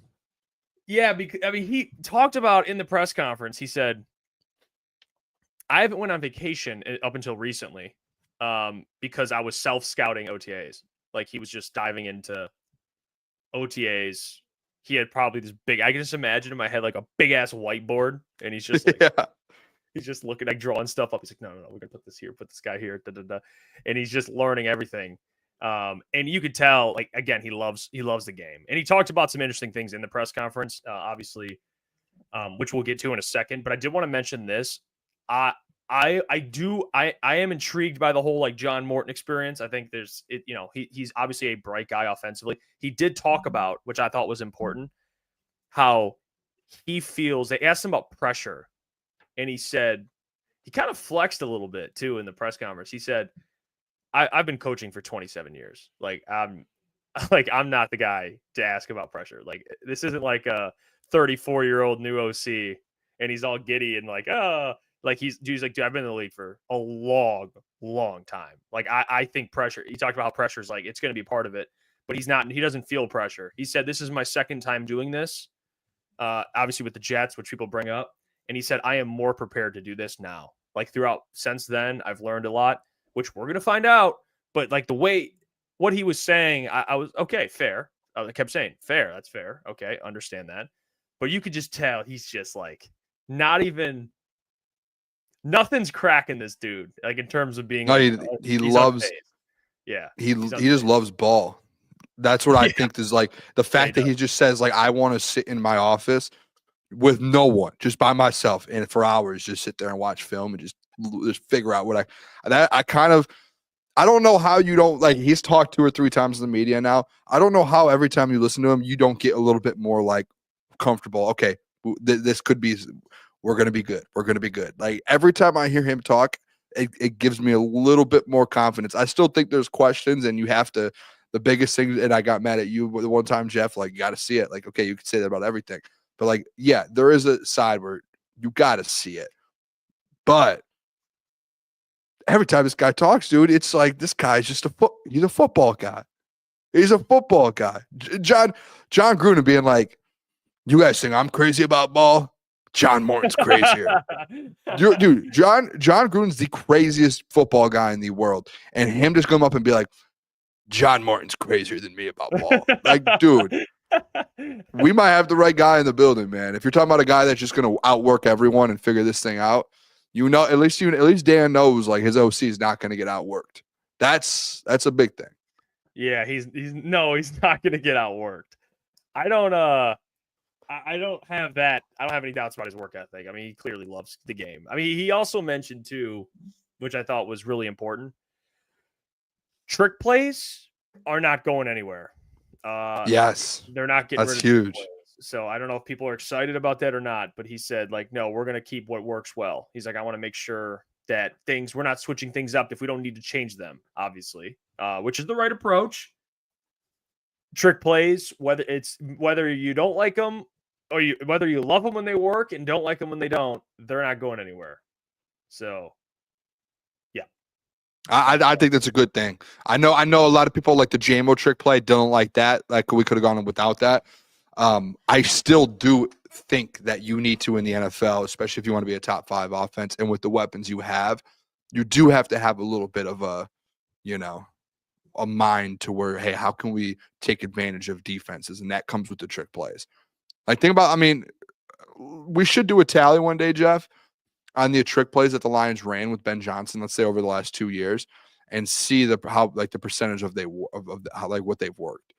Do you see? You know what I mean? Because Pretty high percentage, I feel like. yeah, like the JMO one didn't work, but like Sam Laporta, the flea flicker in Dallas to him, Bears, the fake fall, the fake fall, like they constantly work. They're always working. It feels like there's maybe a handful that didn't.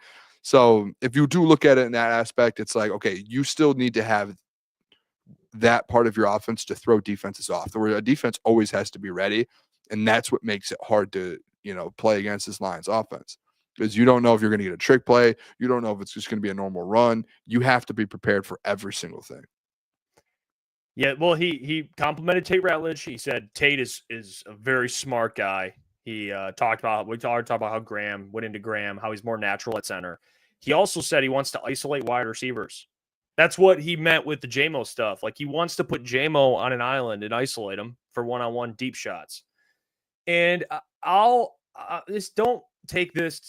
don't overreact to this, but this is just what I've noticed through reporting, through people we've had on the show, and then now seeing it today. The defense is ahead of the offense. Like, the offense still has work to do. Like whether it's the O-line, Goff being on the same page with his receivers, whatever it is, there's still work they need to iron out. I think John mentioned it in a press conference how they've been doing install every single practice, and it's a lot. There's a lot of information going out there. The defense is and I can't believe I'm saying that because this has been like an offensive team the last couple of years, but the defense has been, and it's because I think with Calvin, it's just essentially like, hey, he's already been in the building. I know John was, but he hasn't been here in 2 years. Like Calvin was here, he hasn't left. He's been here throughout the entire time. Yeah.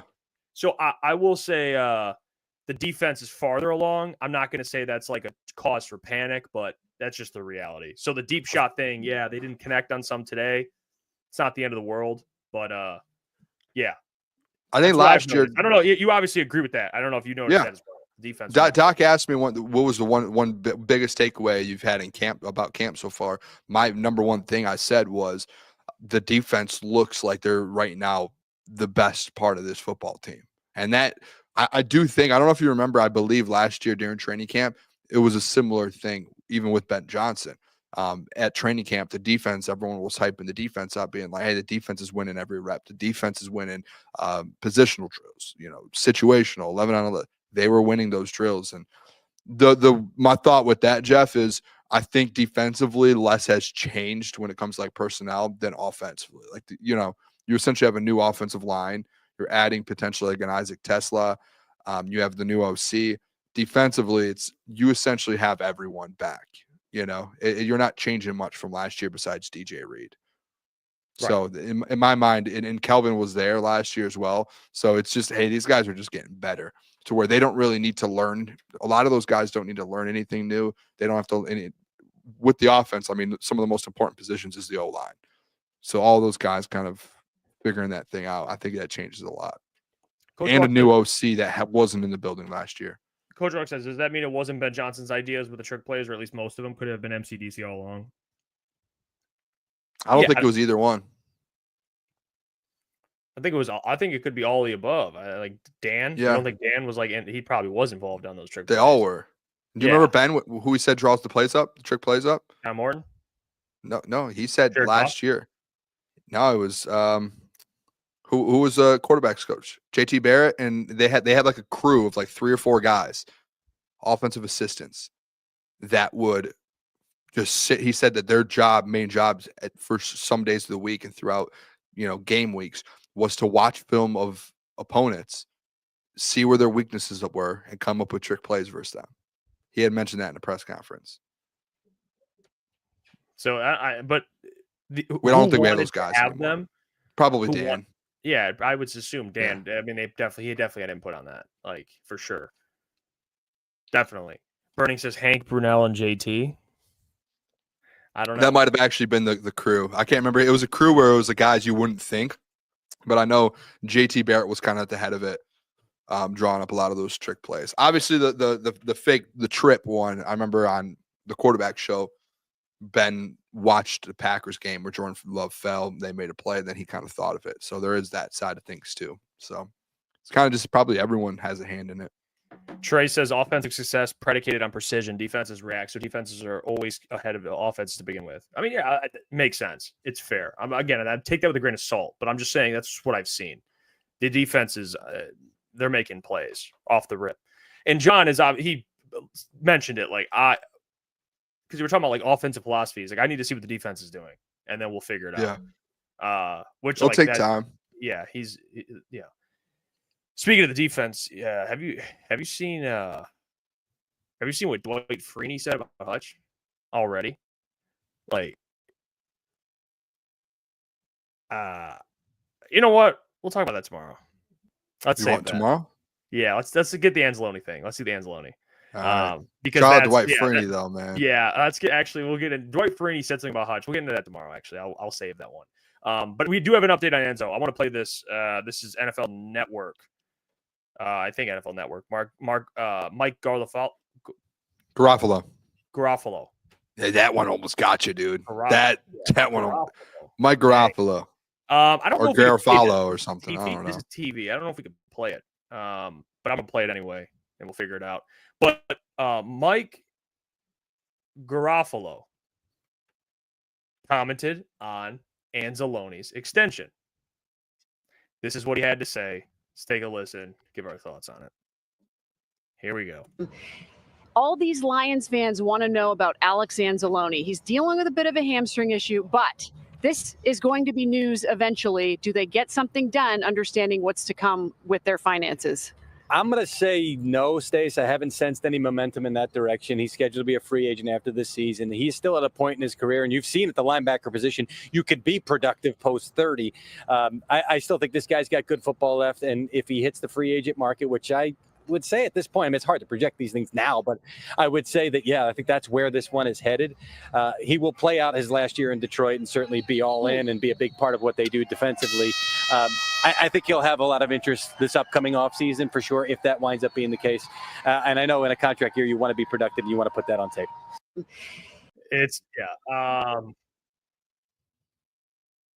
This is okay. Let me just, we're just going to have a real conversation here. Okay.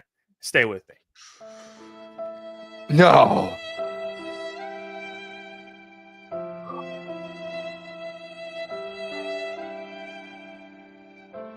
We're losing a good soldier. Oh.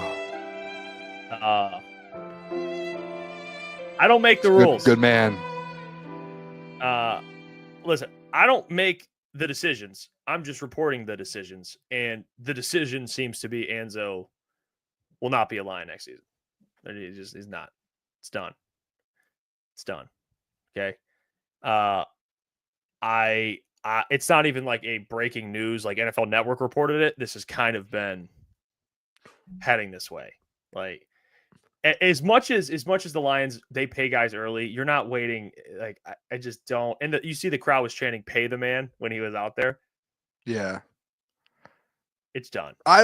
Jeff. Okay. It's done. I don't think that tweet was or that video. And when I listened to, I didn't take that as a report. This is how I've been feeling. I don't. No, that's fair. But I think Mike Garafolo, I think that was an opinion. Like I think people tweeted it out thinking that it was a report and that Mike Garafolo has inside information that there's been no progress. I think it was him basically stating, "Hey, this is kind of the situation. This is when I see this. This is how I feel. This is what I think is happening." So I still think there's a chance. I'm going to stay neutral in this whole thing. I know it's a weird people. Jeff, you got to choose a side. Can't play both sides. I'm playing both sides. I will be right in the middle because I agree with you to where I think there's a chance where this thing just does not get done. It makes sense what you're saying. It makes sense with the money. If he's asking for, higher end linebacker money and you have to pay Jack Campbell that and within the next 12 months, it makes sense. Like it really does. But then also I think there's a world where Jeff, call it what it is. This man went to the media last week during an offseason where he essentially, I don't know if he was holding out because he wasn't at OTAs last year, but he let's not say he was holding out. Let's just say he was making it known that he wanted an extension and that conversation's halted and something happened within that room. So he made it known, right? Like he made that known. Yeah. While all that's going on, he still shows up to camp, He never held in. He just got hurt, and he's practicing. So now we know this hold out and hold in stuff actually was never real. It was just more so he just wanted people out there to know he wants an extension, and they weren't giving it to him. But him coming out to the media last week, Jeff, and saying these words, I want to retire a Detroit Lion, that makes me think that he will at some point tell his agent, all right, screw it. Let's just sign a $10 million deal for the next 2 years. I'll retire in 3 years, and I'll be done. He still thinks there's a chance. I just listen. That's why I'm in the middle. I could see, but listen, it's not. I don't have an opinion on this. I just can. This is just one of those things where it's like you know me. I have some of the. I will let my opinion be known. People know it. I'll yell it out to the world. This one is a weird one to me because I can see it playing out both ways. Typically, I don't see things play. I can see it and be like, it's going to go this way, and I could see this pulling out both or playing out both ways. I truly can. If he wants to actually retire a Detroit Lion, I could see him taking a cheaper deal. And if Dan sits down with him, who was with him in New Orleans, and sits down with him, it's like, dude, I want to keep you here. We need you. But we can't. Brad came up, we can't give you this much money. It just financially cannot work. And I could see Anzo being like, okay, well, what can you guys do? And then Anzo being like, all right, I'll take a 2-year deal. I'll retire in 3 years. I'll play 3 more seasons in the NFL. I'll retire at the age of 35. I could see that happening. I really can. You got to let her go. It's like, why do we act like Anzo's a bad player? He's not. But there's just, it's like, hey, man, she might want you. It just might not be the best decision for you. It's like one of those. Okay, it's like one of those things where it's like, let her go. Man, if the timing was right, this thing would have worked out. Just bad timing. You caught me at such a bad time. She might want Booner, but in your mind, Boone, you're going, might not be the best financial decision for me right now. That's how the Lions are rolling right now. Yeah. Anzo, I think he wants to be a Lion. I think he wants to stay with the Lions, obviously. And I think he would say things like, I want to retire a Lion because he wants people to know, hey, I want to stay. But the Lions are like, if you love something, you got to let it go. Yeah. You got to let it go. And if I don't want to see Anzo play in another uniform, man. That break my heart. If I'm Anzo's agent, I'm telling him, dude, just hit free agency, dude. You'll get your money. You see what Spillane just got? Yeah. No, so I agree with that. I definitely agree with that. I was talking about it the other day with Anzo. I think, I really do feel like this. If he was, and okay, again, there was no holdout or hold in. The man's playing. But if there was, if I was his agent, I'd be like, dude, let's not do all this. Just let's not say anything. We'll work on a contract on the back end. We're not going to make it a big deal. Go out there and ball out this year. And either they're going to have to pay you or you have to move on. But if he was going to hold out and maybe hold whatever it was, that only hurts him, man, because he needs to put the numbers up and he needs to go out there and produce more to be able to prove hey, I'm worth this, Yeah, I think he's worth an extension. I just don't think it can happen in Detroit. With all the people that are coming up, it's just financially, if you have to sacrifice someone, it's Anzo. It is. Man, I feel bad for my guy. Say it. I like Anzo, man. I love Anzo, dude. He's a great player. You want him on your team, you do. But you got young guys that need to be paid that are only getting better. Anzo, I think, is a good player, but he's not getting any younger. And I just don't think it makes sense financially. So, yeah, we'll see how that one kind of unfolds there. But it's tough. It's tough being in those situations. It's just tough. It really is. All right. You want to, we have about 15 minutes or so till mailbag. We could talk some Tigers or get into Dwight Freeney's comments, then Tigers. I say let's just talk Tigers real quick, and then we're 5 minutes. And if people want to start dropping mailbag questions for Lions training camp, start dropping them because we can do that maybe 9:45. What do you think? It's up to you. Yeah, let's do it. All right. So the Tigers made a move today, added to their bullpen. and they also lost a very important player in their bullpen. So it was kind of like a push. It was like not bullpen, starting. Starter. So yeah. You added to the bullpen, you lost a starter. It's kind of that push and pull now. All right. You added, you also lost. All right. Reese Olson out for the remainder of the 2025 season with a shoulder strain. Okay. Huge blow to the Tigers pitching staff. Huge blow to the Tigers pitching staff. And by the way, the Tigers. Oh my gosh. What? Okay. What? I know this. Someone in the chat. Okay. I don't mean to cut you off, Jeff. I really apologize. I don't know how to pronounce his name. Eugenio Suarez. Uh-huh. He was supposed to be the guy the Tigers are trading for, 30-plus home runs, absolute dog. Tigers play him today, right? And remember the news comes out that the Detroit Tigers do not want to let Eugenio Suarez leave Detroit after these 3 days without being in the Detroit Tigers. Today in the game, Jeff, did you see what happened? What happened? You get hurt? Will Vest is pitching to him, hits him in the hand, and it looks like he might have broke his hand. Or they say Bulls turn says no broken bone per Suarez, but the guy you're about to bring in, you have him in the building. And you know what's crazy? I just watched the play. Detroit Tigers fans in the background are all just like, no, no, what are you doing? Like, everyone's like, no. Oh, man. And someone said flying back to Arizona, and they said, we don't want to let him leave. Caleb said x-rays are clean. Still insane, though. That is crazy, dude. The one player, Will Vest. What if Will Vest was like, I don't want, you're not, he's like best friends with our, I don't know, who plays third base, Zach McKinstry or something. He's like, I don't want you to take his job.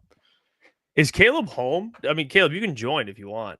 I mean, Caleb hasn't really talked about his thoughts on this trade today and this shit that's happening. So feel free. It's so interesting, man. Feel free to join Caleb if you like. That is unfair. I did not see that. Yeah, I didn't know until literally Caleb texted in our group and said, I can't believe that happened. Yeah, I can't believe that happened. That is in the ninth inning, too. In the ninth inning. Fucking Will Vest, man. He's actually, you can't even be mad at the guy. I mean, you just can't be mad at the guy.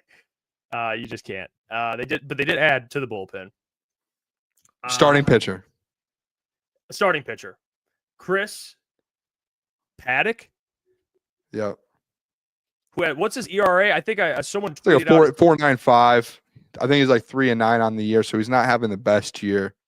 But with Reese Olson going down, I mean, I don't know. I still personally think you need to go out and get someone else. Well, they sent away a catcher who's like a top what is he, like a 15 prospect or something? I don't know. He's like the Tigers, like 15th or 16th prospect. He I don't think it was anything too crazy, to be honest. Yeah, he wasn't. He was outside of our top 10, so not that big of a deal. But no, I mean, they still need to go out and get someone though. You need to get with Reese Olson going down. I hope Scott Harris isn't like, hey, Chris Paddock's the guy. Like, he can take over for Reese Olson. I really hope that's not it. I hope that they look at Chris Paddock to come in and just help in moments, if they need a starter here and there. But I would hope that they are like, we need to replace Reese Olson somehow, some way. We need to go get someone else. And Steve Lehman said that's a reliever, not a starter. Can't have that ERA. Yeah, he started a lot this year. I guess you just throw him in your bullpen and then go out and get a new starter for Reese Olson. And that's how you kind of go about it. Yeah, they're going to have to keep adding. It happened not too far from each other, where it's like you make a trade and then Reese Olson's out for the year. Dude, it was like back to back. It was like within an hour. It's like fucking brutal, dude. It is. And the trade deadline's Thursday. So I don't know how people feel about it. I mean, it's like they won. They've won what, two straight now. Yeah. They're kind of back on track a little bit. I mean, they're at least getting runs now, which is big, but yeah. Caleb says, Chad, how are you feeling about Troy Melton? Melton looked very good today. Bulls turn. Did he? Yeah. I mean, I didn't watch the game. We were on here, but that's what the people are saying. Aegis Burner says when the ball hit the glove, there was an earthquake. Yeah. Nick P says Brad Holmes saying Brad Holmes saying broken hand Suarez is the perfect DN fit for the Lions. Yeah, that's funny. That's a good one. Bulls turn says kind of a nothing burger on the pitcher trades today. Yeah, just depth probably. Mm-hmm. I hope they go get a starting pitcher. Get Eugenio Suarez and get a starting pitcher. If Suarez is good to go, I mean, is this like is this so far that when you talked about? I think we talked to the doc about this too. It's like you're looking for some juice. You're looking for some juice. Yeah. Still haven't acquired that juice yet. No, you need a spark, man. You need yeah, like you're looking for a spark. It's not that. You've seen that you can win with the guys you have, right? Through 90 games. The problem is you've slowed down a little bit, and you need to bring someone in that can bring that, like, patch up. It's like, what's a good analogy for this one? I'm trying to think here. I don't know. I'm really, I got one, like in a NASCAR race. When you use a NASCAR race, it's, you're running first all day, and, you're getting some, the wind's not coming through, what is it called? Turbulence isn't coming through, right? And then your front grill, you got to put a piece of tape there to be able to get the, whatever it's called to go through correctly. You need to just patch up a couple things, let your car run correctly, and get that thing running at its peak for the next few months. You need to get that thing to its peak, man. I mean, listen, Caleb. I think Caleb might be joining. I want to get his thoughts because he did he say he was? Yeah. Well, he's gonna try and hustle and hop on here so we could talk some Tigers with Caleb because he posted a reel today and he was kind of going off. But we'll get Caleb's thoughts on just the trade deadline and they better. And you know what? Scott Harris better do something. He better. I know today he did, but. He better, and I saw today too. They said that he doesn't want to give up any of our top 5. Well, not our top 5. It's our top 5. He said he doesn't want to give up any top 100 prospects, which is our top 5 guys. Which I understand. I understand that. Yeah, that's your future there, and you want to be smart. But it's like, can you get the guys? Can you get Eugenio Suarez without giving one of those guys up? You don't. Who knows? Like.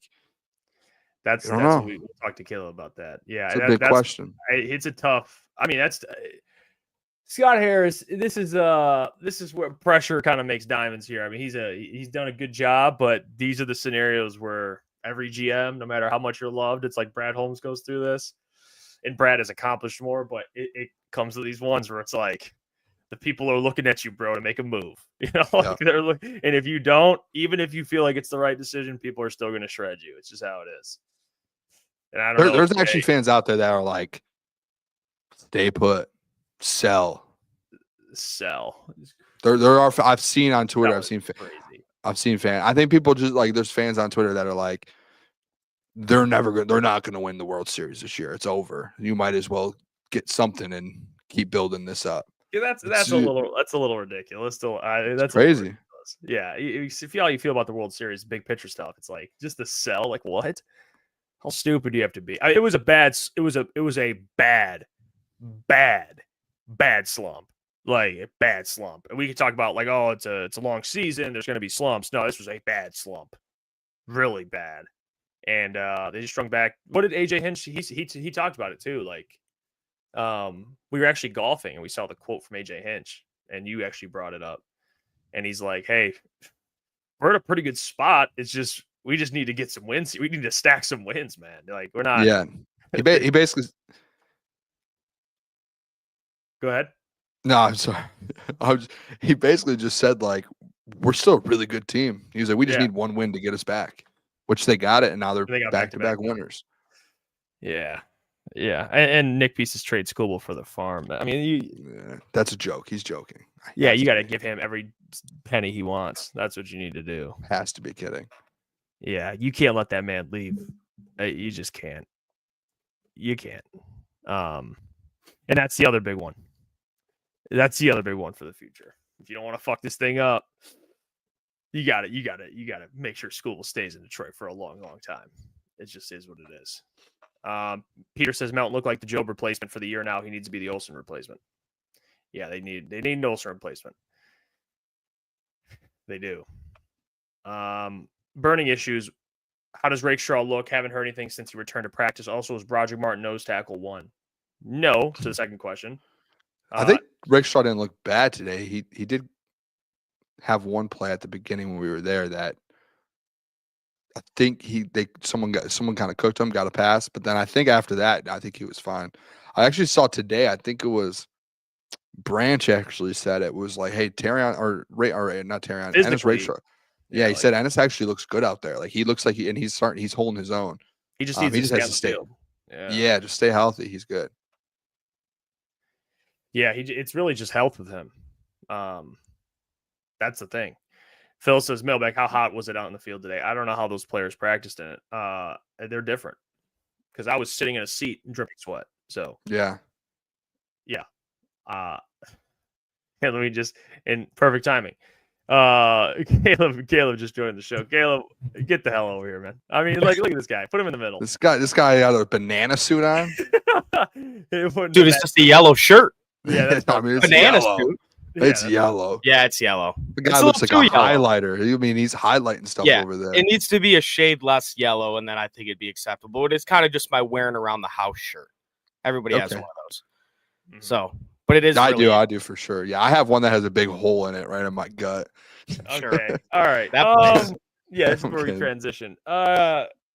Yeah, apparently, hey, Ben Blue says Caleb rocking the Savannah banana shirt today. Shout out to Savannah Bananas. I did turn them on. They were on ESPN on Sunday. I turned it on. I had to turn it off, dude. Joey Chestnut did a banana eating contest, and it looked like I like the Savannah Bananas. It's not the funnest thing to watch. It's just TikTok dances and I like think that's more of like an baseball. in-person experience, probably. Oh, I think it's more so like a kid experience. They're selling places out. They're selling. Yeah, and it's like families. It's like kids and families. Yeah. No one like our age is like, There's I a want to go market see the for it. Savannah Bananas. If There's you a said that, Caleb, I would smack you, dude. Understood. I get it. Caleb, That is hilarious. Reese Olson dead in the water. Tigers make a trade. What's going through your head, man? All right, what's going through your head? Because we posted the reel. We posted the reel, kind of reacting to it. But where are you at right now with all this shit? Well, initially when I posted the reel, my thoughts, you could take all my thoughts, put them on a piece of paper, crumble it, and use it as toilet paper. Because after the Reese Olson injury, that trade is way more substantial than I would have thought. Because right when we traded for Chris Paddock, really gave up nothing for him. Enrique Jimenez, I don't think he's even ever played Class A ball yet. I thought he was just going to be a guy that would spot start for us, maybe give Scooble an extra day's rest. No, this guy's going to pitch every 5 days for you after the Reese Olson injury. The Reese Olson injury is and chat, tell me if you're on the same page here with me on this. It's huge. It's not detrimental to your baseball team, but it is huge. You now need to go get a top-end starter outside of Chris Paddock, because Chris Paddock is not a good enough bandage for a Reese Olson injury. I mean, it's absolutely brutal. But Chris Paddock, when he was with San Diego in the beginning of his career, I really thought he was going to be an ace. He had good stuff, just had trouble with injuries, and honestly just wasn't very successful. Goes to Minnesota, can't stay healthy again, and has really struggled these past couple years. So got him for nothing, but I'm not so comfortable with him pitching every 5 days for the Tigers. But guys, it's only Monday. We have until Thursday. More moves will come. Definitely more moves will come. And one of those, and Boone, you guys talked about it, one of those moves we thought was going to be Suarez. What an unreal thing to happen. That's unbelievable. Unbelievable. The baseball I can't believe that happens. Dude, that happened. Me and my roommate look at each other, we go, there is no possible way that just happened. There's no way. It's crazy. Did you see the people? Did you watch the replay and watch the fans behind? No, were they like they were like mouths wide open, just like, no way this just happened. I think at least, dude, I swear there was one guy that stood up and was like, yelled. Almost cried. Like, dude, it was, and I don't know if you guys have heard the audio of the hit by pitch. X-rays negative. That's good, but Good. it sounded disgusting. Really? I mean, you Yeah. could hear it. It sounded like it hit the bat. And me and my roommate gasped. We're like, of course, the Tigers playing their worst stretch of baseball when there's a third baseman on the market that wants to come here that's hit 36 home runs. We just fucking break his hand. Now we can't trade for him. So we can still trade for him. His hand's not broken though. it's at the time, right when it happened. Oh, okay, we thought that was the okay. case, but yeah, I mean, Eugenio Suarez again. If he's still fully healthy, that's another guy you definitely need to try and go out and get because this offense it's up and down. Obviously, you score 5 runs tonight. You scored 10 yesterday, but we've went on a stretch here where we've gotten shut out or played 1-run ball, and it hasn't been pretty. I think they still trade for Eugenio Suarez. I still think hope so. I hope he doesn't leave. What does that even look like, Caleb? What does that even look like? Someone said that he flew back already. For X-rays? So I don't know for X-rays, but I just. Well, he better get back on the plane because he's going to be a Detroit Tiger by Thursday. Someone in the chat said that. Someone in the chat said he's already flying back to Arizona. Like who would you be willing to give up? Well, Eugenio Suarez is getting up there in age.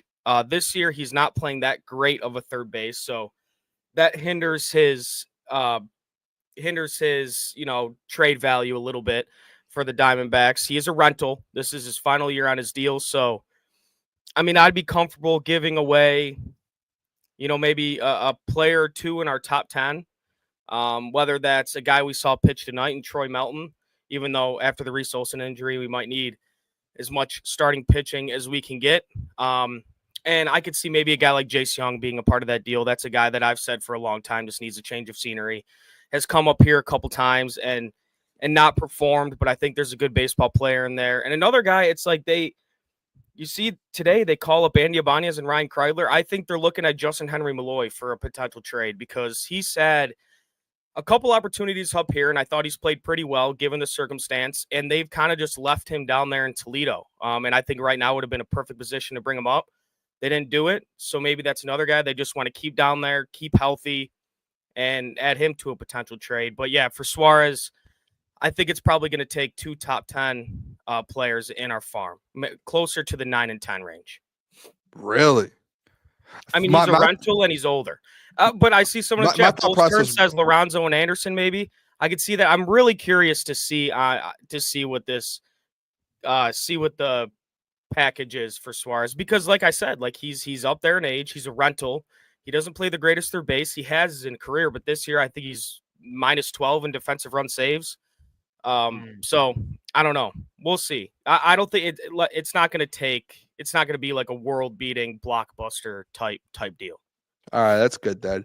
We need to, I just think there needs to be 2 more trades and you get a starting pitcher, like you said, and you need to get a guy like Eugenio Suarez. And I think you're good to go. And you kind of just, 1 to 2 pitch. I mean, I'm looking at multiple 3 or 4. pitchers. Like I'm looking at 2 guys. I'm looking at 3 guys in the bullpen. Because this bullpen, guys, I mean, it's statistically, these are stats. This isn't just eyeball shit. This is stats. They've been one of the worst bullpens in baseball, which is so weird to say for the Detroit Tigers because we've relied on our bullpen to keep us into ball games and win those 3-0 games, and they just haven't been able to do that as of late. Canley gave up another home run tonight, a guy you relied on very heavily in the beginning of the year. So I'm looking at 2 to 3 bullpen. He's been brutal. Brutal. I'm looking at every time I watch him.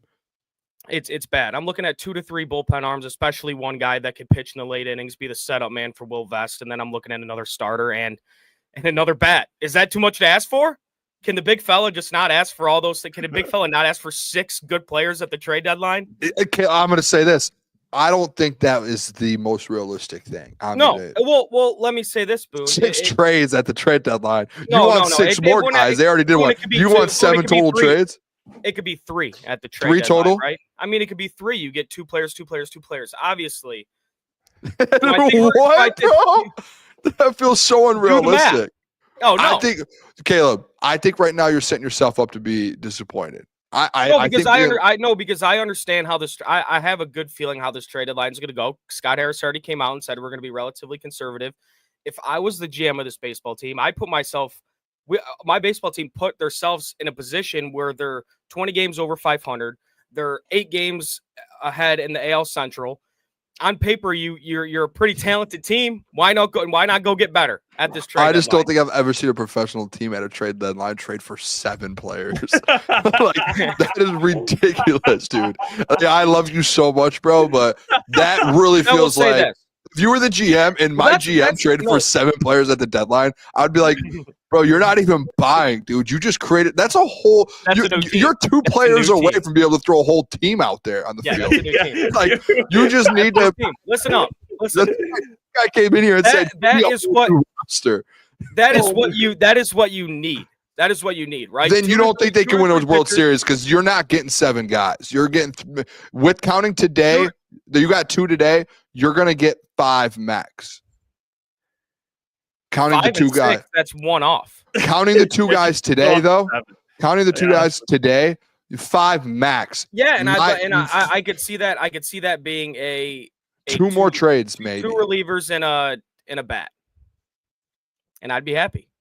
Okay, I think it's going to be more so a starting pitcher, and it's going to end up being a starting pitcher and a bat, like Eugenio Suarez. Yeah, well, we'll see what the guys. starting pitcher too. I would like a starting pitcher, but Troy Mountain looked really good tonight. So I mean, and he's a rookie. That was only his 2nd career start, so maybe they want to keep him around. But he might, like I said, he might be packaged in a Eugenio Suarez deal. Can you do me dude? I would love for you to go back to former trade deadlines and see like what MLB teams the last 10 years traded for the most players at the deadline. I will. But that we can't count the trades where like a player like Juan Soto gets traded for 5 prospects. Those don't count. We're talking about ready players. Yeah, and 6 is a little aggressive. 6 or 7 is a little aggressive, but that's funny. That's what we need to win some ball games here. I'm pumped up. I hope they turn this thing around. I hope this thing I hope they keep winning. Really, honestly. Yeah, it was a good win tonight. Good win tonight. I'm really trying to find, by the way, the record for the amount of players traded for.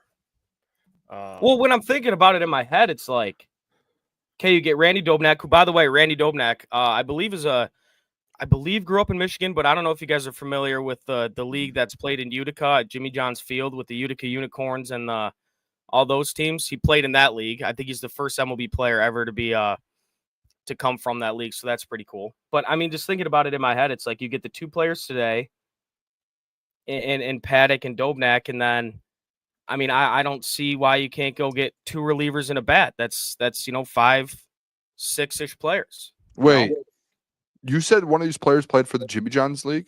Yes, Randy Dobnak did. The player we just got. I believe he's the first MLB player ever to come from that league. Those games are fun. I don't know if you guys have ever been there. I've been. Yeah, they're better than the Savannah Bananas. It's a good time. I did find AI helped me out. The most players ever exchanged, not one team, but exchanged, was 17 in 1954. And then in 1994, there was 12 player swaps in the Astros and Padres. So 12 player swaps. So I mean, I'm not saying, how about this? I'm not saying it can't happen.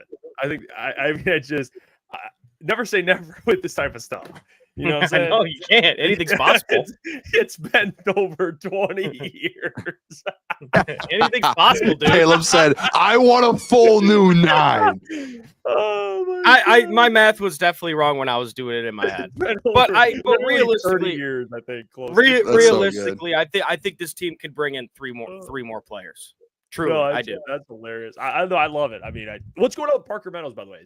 What happened? IL stint, and honestly, he's been pretty terrible since he got back from his initial injury to start the year. So he might have needed this 10-day IL. I mean, he's been a nothing for this Tigers offense. Obviously, you know what you're getting out of Parker Meadows defensively, but I think some time off is going to be good for him. Maybe he wasn't healthy the whole time, so yeah, he's on the IL for 10 days. Love that. Hey, Caleb, you are a soldier, man. They better keep winning, Caleb. They better, dude. They better. It was getting dark. We need to get to 85. There, man. I have the 85 bet. It was getting dark for a few weeks there, Boone. Are we getting 85? What are they at now? 63 now? Yeah. 22 more? Yeah. 100%. You sure? Yeah, what was I think they're over under going into 81 and a All-Star half. break. Well, no, going into the All-Star break, I think it was 96 and a half. And Okay. I think they're probably 5 games behind that now, is my guess. I bet if you look now, it'd be 90. There you go. That's fair. Hey, Caleb. I mean, what a guy, dude. Just give the guy a follow. What's your ad on X, Caleb? Yeah, follow me on X at Caleb Czarnik, CZARNIK. Tigers content, Lions content, obviously started rolling with training camp, Pistons, all the above. This guy's he's just entertaining, man. Yeah, that's what he does. Appreciate you all. We'll be at Lions training camp tomorrow. You can't go, Caleb, right? Yeah, I will be working, unfortunately. No, it's all good. No, it's okay. Yeah, I thought I heard you cough a little bit. You seem a little sick over there. Oh yeah. You talking to me? Yeah, you talking to me? Yeah. My boss might be watching right now. If he is, tough. I can't incriminate myself. Great za. Yeah, great za. Very good za. Appreciate you all. Have a great rest of your night. We'll catch you tomorrow. We'll be live 8 to 10 p.m. Look for our takeaways from training camp tomorrow as well when we get back. Covering training camp. Cover the Tigers trade deadline. Follow us on social media platforms all above. Jeff, Booner, and Caleb. We'll catch you tomorrow. Peace. See you guys. Love you guys.